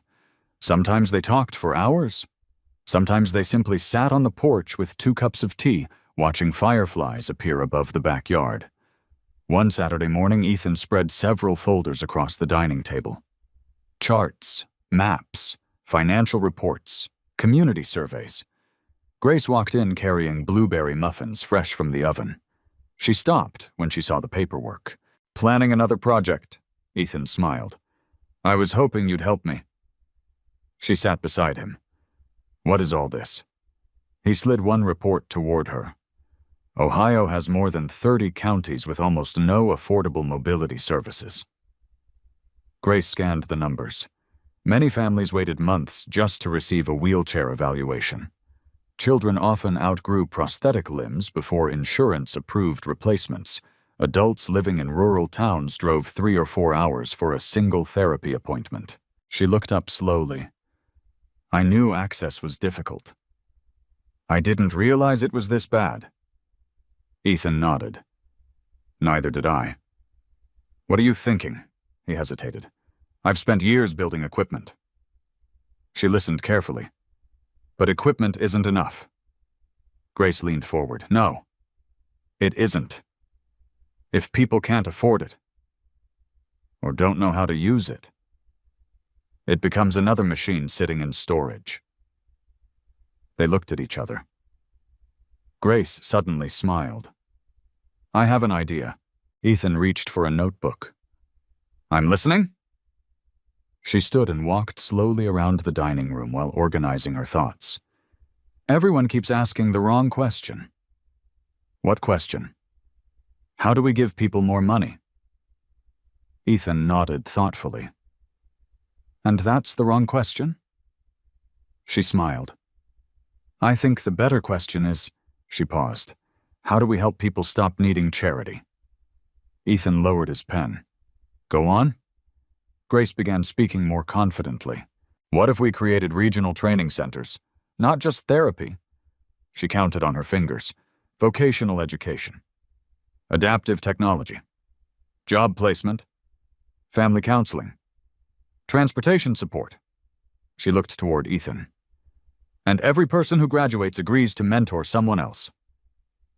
The room became very quiet. Ethan stared at her for several seconds. Then he slowly smiled. That's better than anything I've written. Grace laughed. No, it isn't. It really is. He turned the notebook around. Across the top of a blank page, he wrote 5 words. The Dignity Forward Initiative. Grace read them twice. I like that. It's your idea. Our idea. He crossed out the word "the" and wrote something else. Grace and Ethan Foundation. She immediately shook her head. No. He looked surprised. Why not? She smiled. Because this isn't about us. She picked up the pen and gently crossed out both of their names. Then she wrote a different title, The Forward Together Initiative. Ethan looked at the page for a long moment. Finally, he nodded. That's the one. Over the following weeks, their dining room transformed into an unofficial planning office. Melissa Carter joined them every Wednesday evening. Olivia Reed visited on Saturdays with engineers and rehabilitation specialists. Daniel Brooks organized legal paperwork while pretending not to complain about the endless coffee refills. One evening, Melissa spread several county maps across the table. If we can only build one center first, she pointed toward southeastern Ohio. I'd choose here. Grace frowned. It's one of the poorest regions. Melissa nodded. Exactly. Olivia added another report. They also have the fewest prosthetic specialists. Grace looked toward Ethan. Can we afford to start there? Ethan smiled. Yes. She immediately caught the expression on his face. You already planned for this? I hoped you'd choose that county. Daniel laughed from across the room. He spent 2 months pretending not to have a favorite location. Everyone laughed. The meetings never felt like board meetings. They felt like neighbors solving problems together. A month later, Grace suggested they visit several families before making final decisions. I don't want statistics. She folded the reports. I want stories. Ethan agreed immediately. During the next 3 weekends, they drove hundreds of miles through small Ohio towns. They met a former factory worker who had stopped physical therapy because gasoline cost too much. A teenage girl who repaired her own prosthetic with duct tape because insurance denied replacement parts.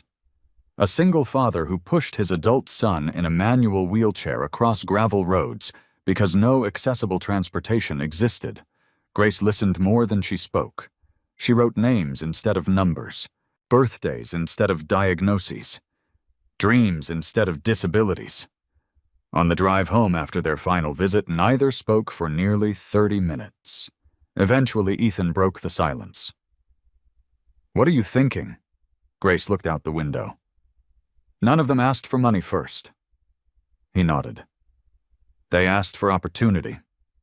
She smiled sadly. One father asked whether his daughter could someday become a nurse. Another mother wanted her son to learn computer programming. A veteran only wanted to return to coaching Little League. Grace looked toward Ethan. People don't dream about being rescued. They dream about belonging again. Ethan reached over and gently squeezed her hand.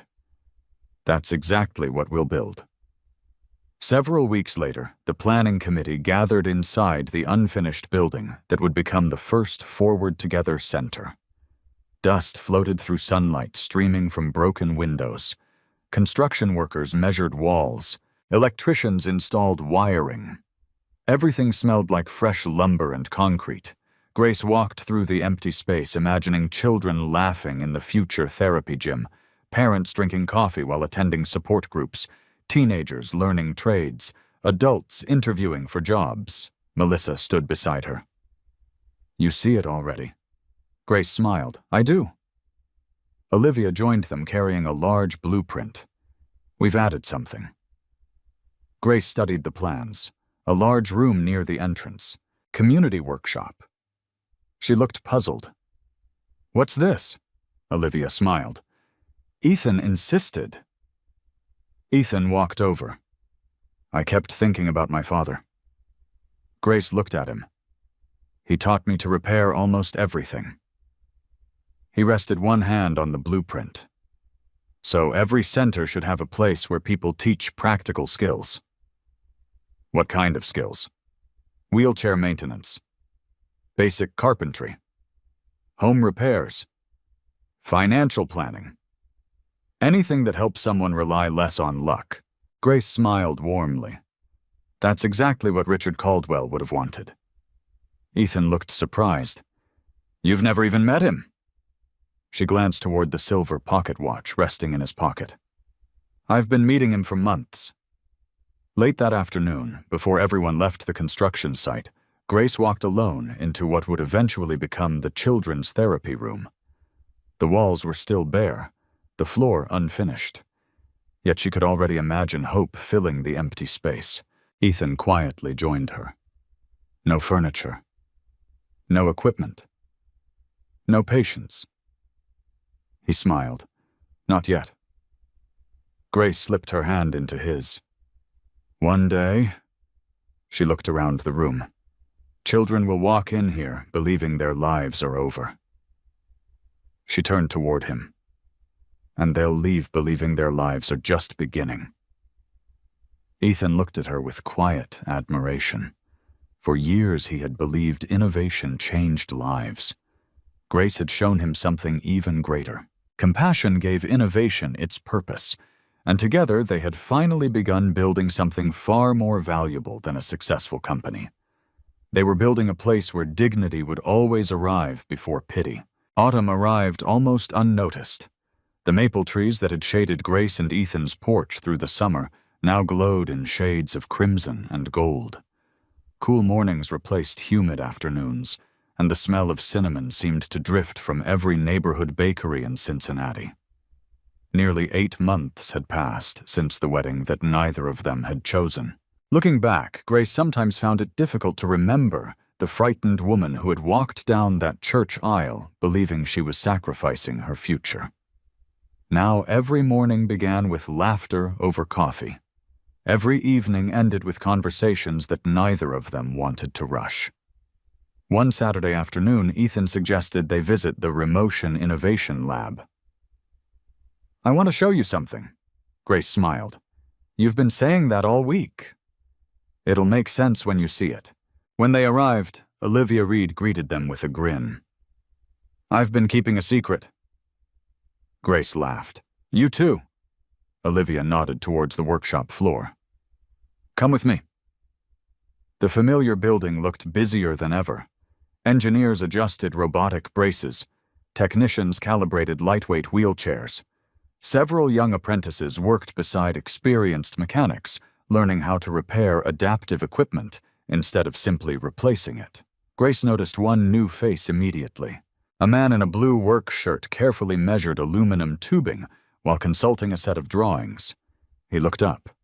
Their eyes met. Grace stopped walking. Dad? Thomas Barnes lowered the measuring tape and smiled awkwardly. Hi, sweetheart. Grace stared at him. He looked different. Not younger, not richer, simply lighter. The permanent tension that had lived in his shoulders for years had disappeared. His work boots were covered in sawdust. His hands carried fresh cuts and calluses. There was pride in his posture instead of defensiveness. What are you doing here? Thomas glanced toward Ethan before answering. Working. Olivia smiled. He's one of our best fabrication supervisors now. Grace looked surprised. Dad? Thomas chuckled. I know. I still can't believe they trusted me, Ethan answered quietly. You earned that trust. Thomas shook his head. No. I rebuilt it. Grace noticed several workers greeting her father as they walked past. Morning, Tom. Need help with those measurements. Coffee's ready. He greeted each of them by name. There was no trace of the man who once believed accepting a regular job was beneath him. Olivia led Grace farther into the workshop. We've got a new production line. What for? custom pediatric prosthetics. Grace watched several technicians fitting colorful designs covered with cartoon characters and bright patterns. Children laughed while choosing their favorite colors. One little girl proudly announced, "I want purple sparkles." Instead of treating the prosthetic like a medical device, everyone treated it like a new pair of exciting shoes. Grace smiled. "This is beautiful." "It was your idea." She looked confused. "My idea," Olivia nodded. "You once told Ethan children shouldn't feel embarrassed walking into school." Grace remembered saying it during one of their planning meetings. "I forgot." He didn't. Across the room, Thomas approached Ethan. "I finished the support frames." Ethan examined the work carefully. Every weld was clean, every measurement exact. He looked up. "Excellent work." Thomas smiled with quiet satisfaction. Not because the company chairman had praised him, because another craftsman respected his work. Later that afternoon, Grace found herself standing beside her father near the loading dock. For a while, they simply watched forklifts move equipment into delivery trucks. Finally, Thomas spoke. "I owe you something." Grace looked at him. "I already told you I'm sorry." She nodded. "You did. But I never told you what happened my first week here." She listened. "I was angry. I thought everyone judged me. I thought people only hired me because of Ethan." Grace said nothing. "The second day," he smiled faintly, "one of the welders corrected a mistake I'd made. I got defensive." Grace could imagine it easily. Thomas continued.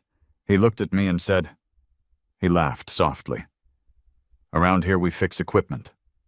We don't fix pride." Grace couldn't help smiling. "Who said that?"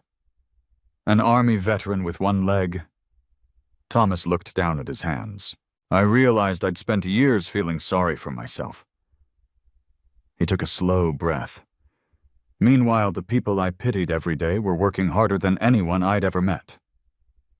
Grace reached over and squeezed his arm gently. "I'm proud of you." His eyes filled with tears. "I don't think I've heard that since you were little." "You've earned it." Thomas swallowed hard. "I nearly lost you." Grace nodded honestly. "Yes." "I almost lost Noah." "Yes." "I almost destroyed our family." She looked at him quietly. "But you didn't." He looked surprised. "You stopped before it was too late." Thomas wiped his eyes.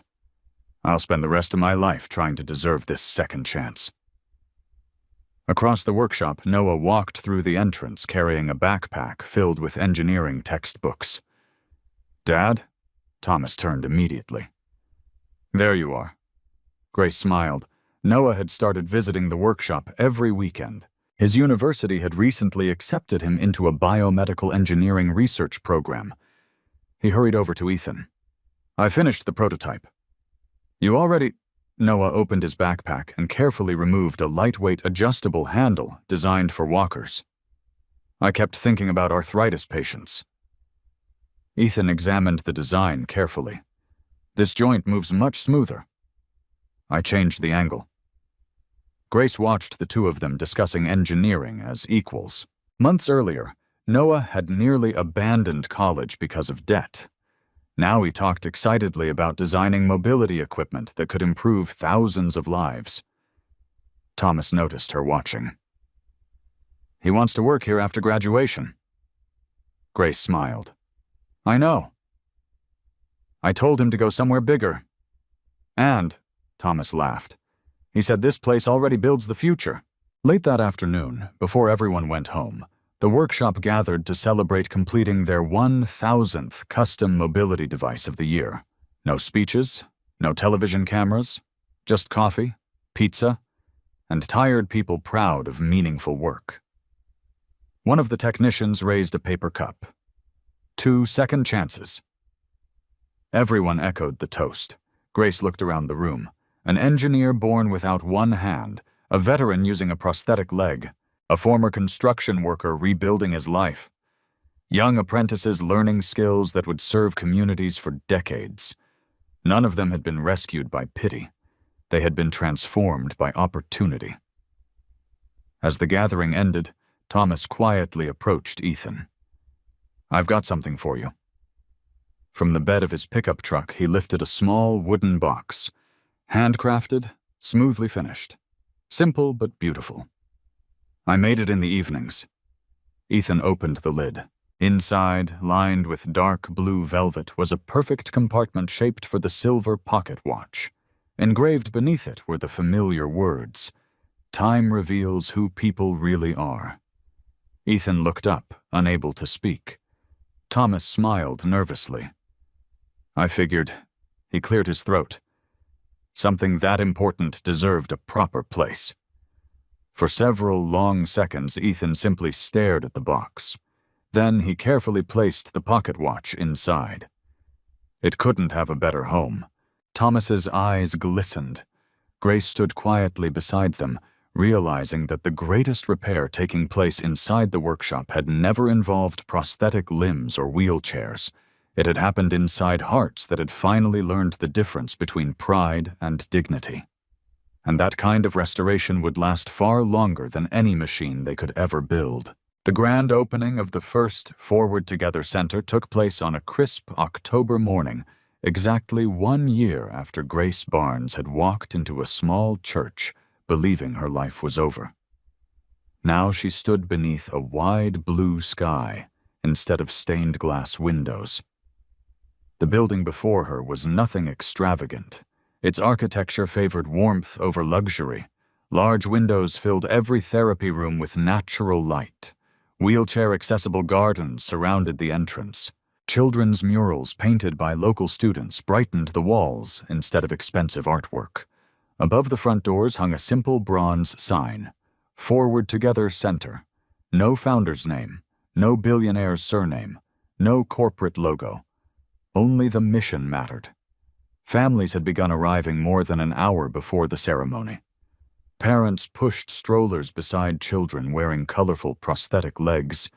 Veterans greeted one another with firm handshakes. Older couples walked carefully with canes smiling as volunteers guided them toward the entrance. Grace recognized many familiar faces. Harold Jenkins waved his cane enthusiastically. "You finally built it," Grace laughed. "We all did." Mrs. Evelyn Ross, the woman Grace had once quietly bought lunch for, approached carrying homemade oatmeal cookies. "I figured a new building deserved homemade cookies." Grace hugged her tightly. "I've missed you." "You never stopped calling," Mrs. Ross smiled. "You didn't let me disappear." Those words stayed with Grace as more guests filled the courtyard. A local high school choir rehearsed quietly beneath a large oak tree. Television crews adjusted cameras. Newspapers interviewed therapists instead of executives, exactly as Ethan had requested. Daniel Brooks stepped onto the temporary stage. "Ladies and gentlemen," his voice carried easily through the crowd, "thank you for joining us today." He welcomed community leaders, medical professionals, volunteers, and dozens of families whose stories had helped shape the center from the beginning. Then he smiled. "Our first speaker doesn't need an introduction." Grace looked toward Ethan. He smiled and shook his head. "Not me." She blinked. "What?" Daniel continued. "Please welcome Mrs. Grace Barnes Caldwell." Grace looked at Ethan in surprise. "You planned this?" He smiled innocently. "I may have suggested it. You never told me." "If I had," he laughed softly, "you would have worried for 3 weeks." She sighed. "You're right. You'll be wonderful." Grace slowly walked toward the podium. Hundreds of faces looked back at her. A year earlier, public speaking would have terrified her. Today, she didn't think about cameras. She thought about people. She adjusted the microphone. For a moment, she simply looked across the audience. Then she smiled. "A year ago." Her voice was calm. I believed my life had ended. The crowd became completely silent. I stood in a small church wearing a borrowed wedding dress. I was frightened. I was angry.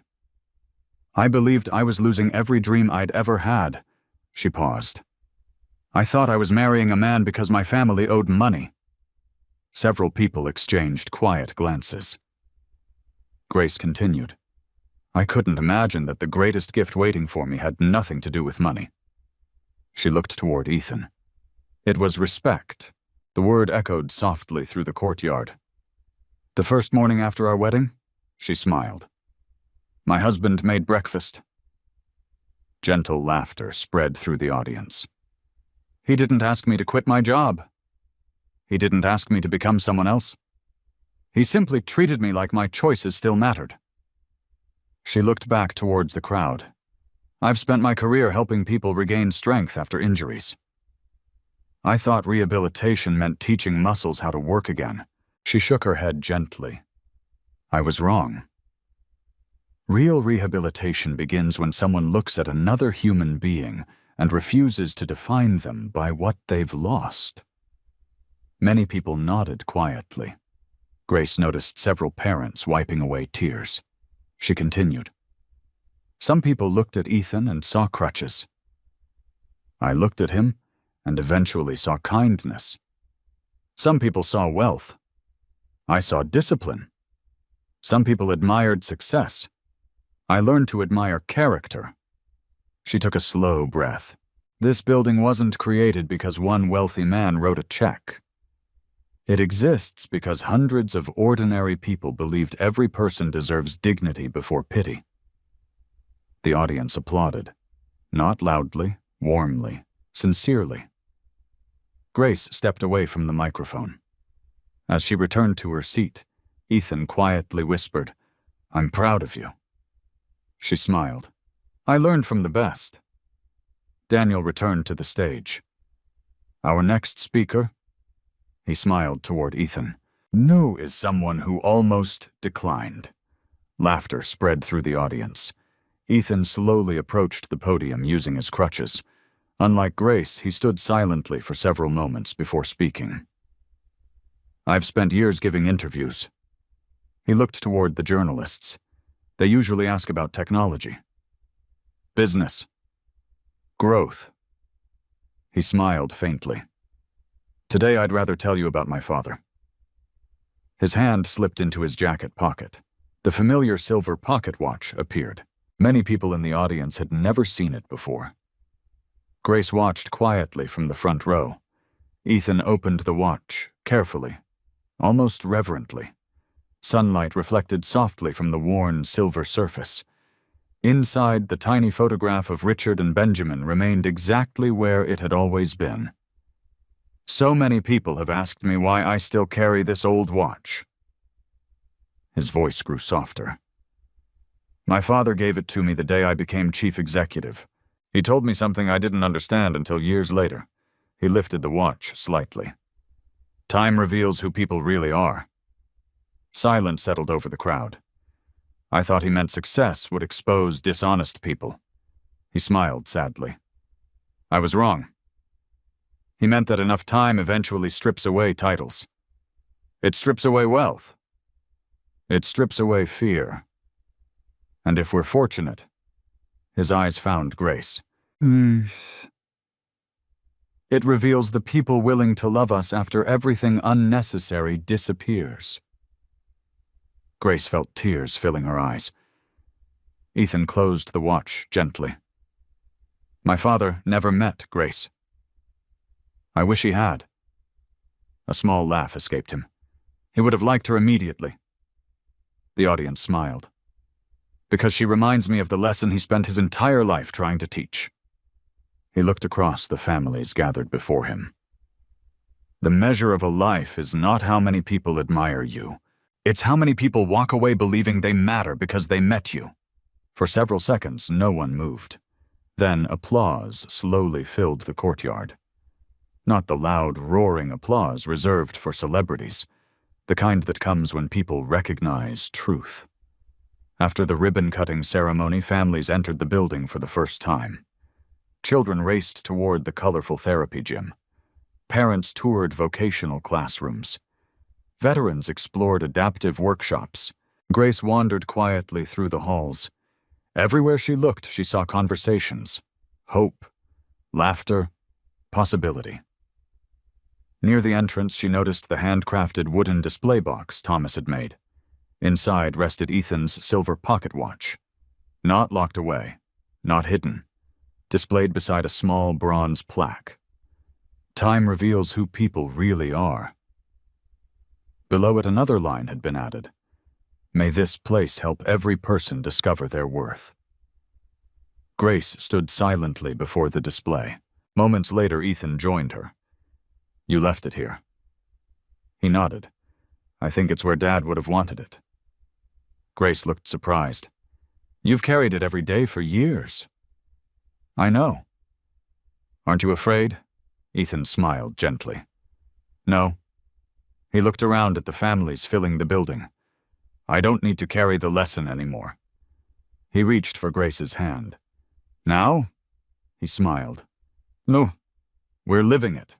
5 years later, the first snow of December settled gently across Cincinnati, covering rooftops, sidewalks, and the maple trees outside the Forward Together Center in a quiet blanket of white. Grace stood near the large front windows, watching children leave footprints across the courtyard. Some ran. Some walked carefully with prosthetic legs. Some pushed wheelchairs through the fresh snow, while laughing so loudly that their voices echoed across the parking lot. Years earlier, scenes like this had existed only in notebooks spread across a dining room table. Now, they were ordinary. And that was exactly what Grace had hoped for. Ordinary miracles repeated every day. The Forward Together. Initiative had grown far beyond anything she and Ethan had imagined. 3 rehabilitation centers now served communities across Ohio. Mobile therapy units traveled to rural counties every week. Hundreds of apprentices had completed vocational programs. Thousands of adaptive devices had been repaired, redesigned, or donated. Yet whenever reporters asked Ethan which achievement made him proudest, he always answered the same way. The next person who walks through our doors. That answer confused journalists. It never confused Grace, because she knew he meant every word. At 9:00 a.m., Daniel Brooks knocked gently on Grace's office door. They're here. Grace smiled. Already. They drove through the night. She stood immediately. When there? I'll meet them downstairs. The lobby had been decorated with evergreen branches, handmade paper snowflakes, and children's artwork from local schools. Near the reception desk waited a young couple bundled in heavy winter coats. Beside them stood a boy, no older than 10. His right pant leg had been neatly pinned just below the knee. He leaned on a pair of borrowed crutches that were obviously too large for him. The moment Grace approached, the boy straightened nervously. Hi. She knelt until they were at eye level. I'm Grace. The boy smiled shyly. I'm Mason. His mother looked exhausted. We drove almost 4 hours. Grace shook her hand warmly. We're glad you made it. Mason looked around the bright lobby. Is this really the place that makes running legs? Grace smiled. We like to think so. He whispered, I've never run. Those 4 words stopped Grace's heart for a moment. She remembered another child years ago. She remembered Ethan telling her about the little girl who hadn't wanted to be brave. She had simply wanted to run. Grace looked toward the hallway. Ethan. He appeared a moment later carrying 2 cups of coffee. The moment he noticed Mason, he quietly set the cups aside. Instead of introducing himself as founder, chairman, or engineer, he simply walked over and crouched beside the boy. Hi, Mason. Hi. I heard you've been waiting a long time. Mason nodded. My insurance said no. Ethan smiled gently. They don't get the final word. Over the next several hours, prosthetists measured Mason's leg, while physical therapists evaluated his balance and strength. Grace watched from the therapy room doorway as Ethan asked the same question he had asked hundreds of children over the years. "What color do you want?" Mason looked surprised. "I get to choose." "Of course." The boy thought carefully. "Blue." "What kind of blue?" The color of the sky after it snows." Ethan smiled. "I know exactly which one." 3 weeks later, Mason returned for his fitting. The entire therapy staff gathered quietly along the walls. Not because this procedure was unusual, because they never wanted to miss the beginning of a new story. The custom prosthetic fit perfectly. Mason stood slowly, then carefully took one step, another, then another. His parents cried openly. Grace felt Ethan quietly slip his hand into hers. The therapist smiled. "Ready?" Mason nodded. "Ready?" He took a deep breath. Then, for the very first time in his life, he ran. Not perfectly, not quickly, but freely. His laughter filled the therapy gym. Every employee stopped working. Every parent smiled.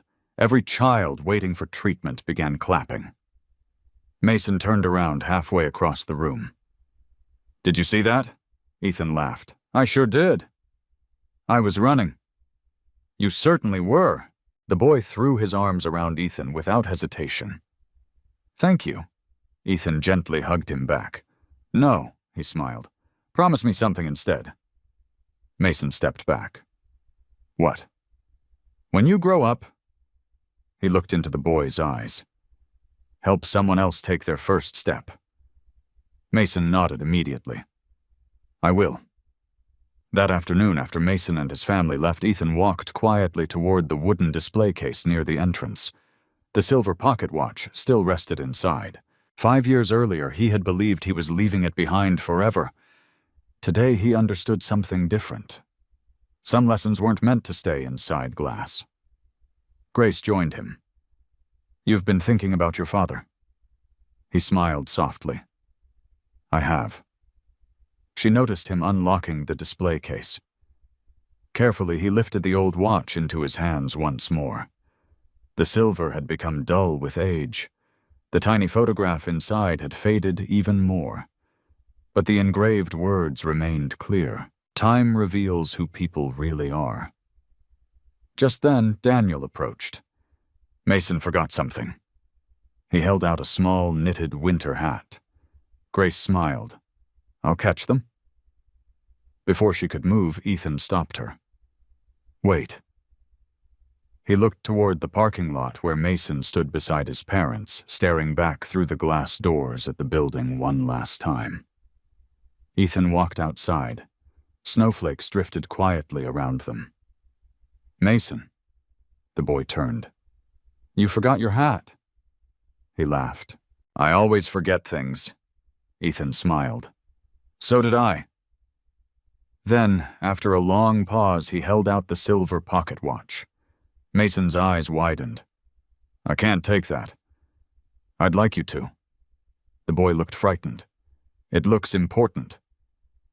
"It is." He gently placed the watch into Mason's hands. "My father gave this to me. I carried it through the hardest years of my life." Mason looked up. "Why are you giving it away?" Ethan glanced toward Grace, standing in the doorway. Then, back at the little boy. "Because it already taught me everything it was supposed to teach." He pointed gently toward the engraved words. "When you're older," he smiled, "read those words again." Mason carefully traced the letters with one finger. "I will." "And when the time comes," Ethan's voice softened, "pass it to someone who needs hope more than you do." The boy nodded solemnly. "I promise." Grace watched tears gather in Ethan's eyes. Not tears of grief this time, tears of peace. Richard Caldwell's lesson had traveled from father to son, from husband to wife, from strangers who had become family, and now into the hands of a little boy who had just discovered what it felt like to run beneath a winter sky. As Mason disappeared into the falling snow, with the silver pocket watch tucked safely inside his coat, Grace slipped her hand into Ethan's once again. Years ago, a family had forced her into a marriage she never wanted. They believed they were trading her future to erase a debt. Instead, without knowing it, they had placed two wounded souls on the same path. One carried invisible scars, the other carried invisible strength.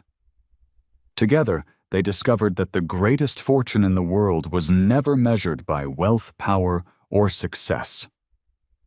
It was measured by how many people walked away believing their own life still mattered. And somewhere beyond the snow-covered streets, the quiet ticking of an old silver pocket watch continued its journey, reminding one heart after another that time indeed reveals who people really are. Life has a remarkable way of surprising us. Sometimes the greatest blessings arrive disguised as the very things we fear the most. Grace believed her forced marriage was the end of her freedom, while Ethan believed his disability and painful past had made genuine love impossible. Both of them were wrong. This story reminds us that appearances can hide extraordinary truths.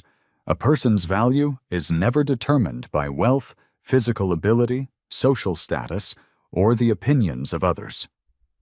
Real character is revealed in everyday choices, showing respect when no one is watching, choosing responsibility over excuses, and offering opportunities instead of empty sympathy. Kindness is rarely loud. Often it begins with a shared meal, a patient conversation, a second chance, or the simple decision to see someone's dignity before noticing their struggles. Those small moments create ripples that can change families, communities, and even future generations. If this story touched your heart, we'd love to hear from you. Have you ever met someone who completely changed your first impression? Share your story in the comments and let us know where you're watching from. If you enjoy heartfelt stories about hope, resilience, and the quiet power of compassion, don't forget to subscribe and join us for the next journey. Thank you for spending your time with us. And until next time, may you always be the reason someone believes tomorrow can be better than today.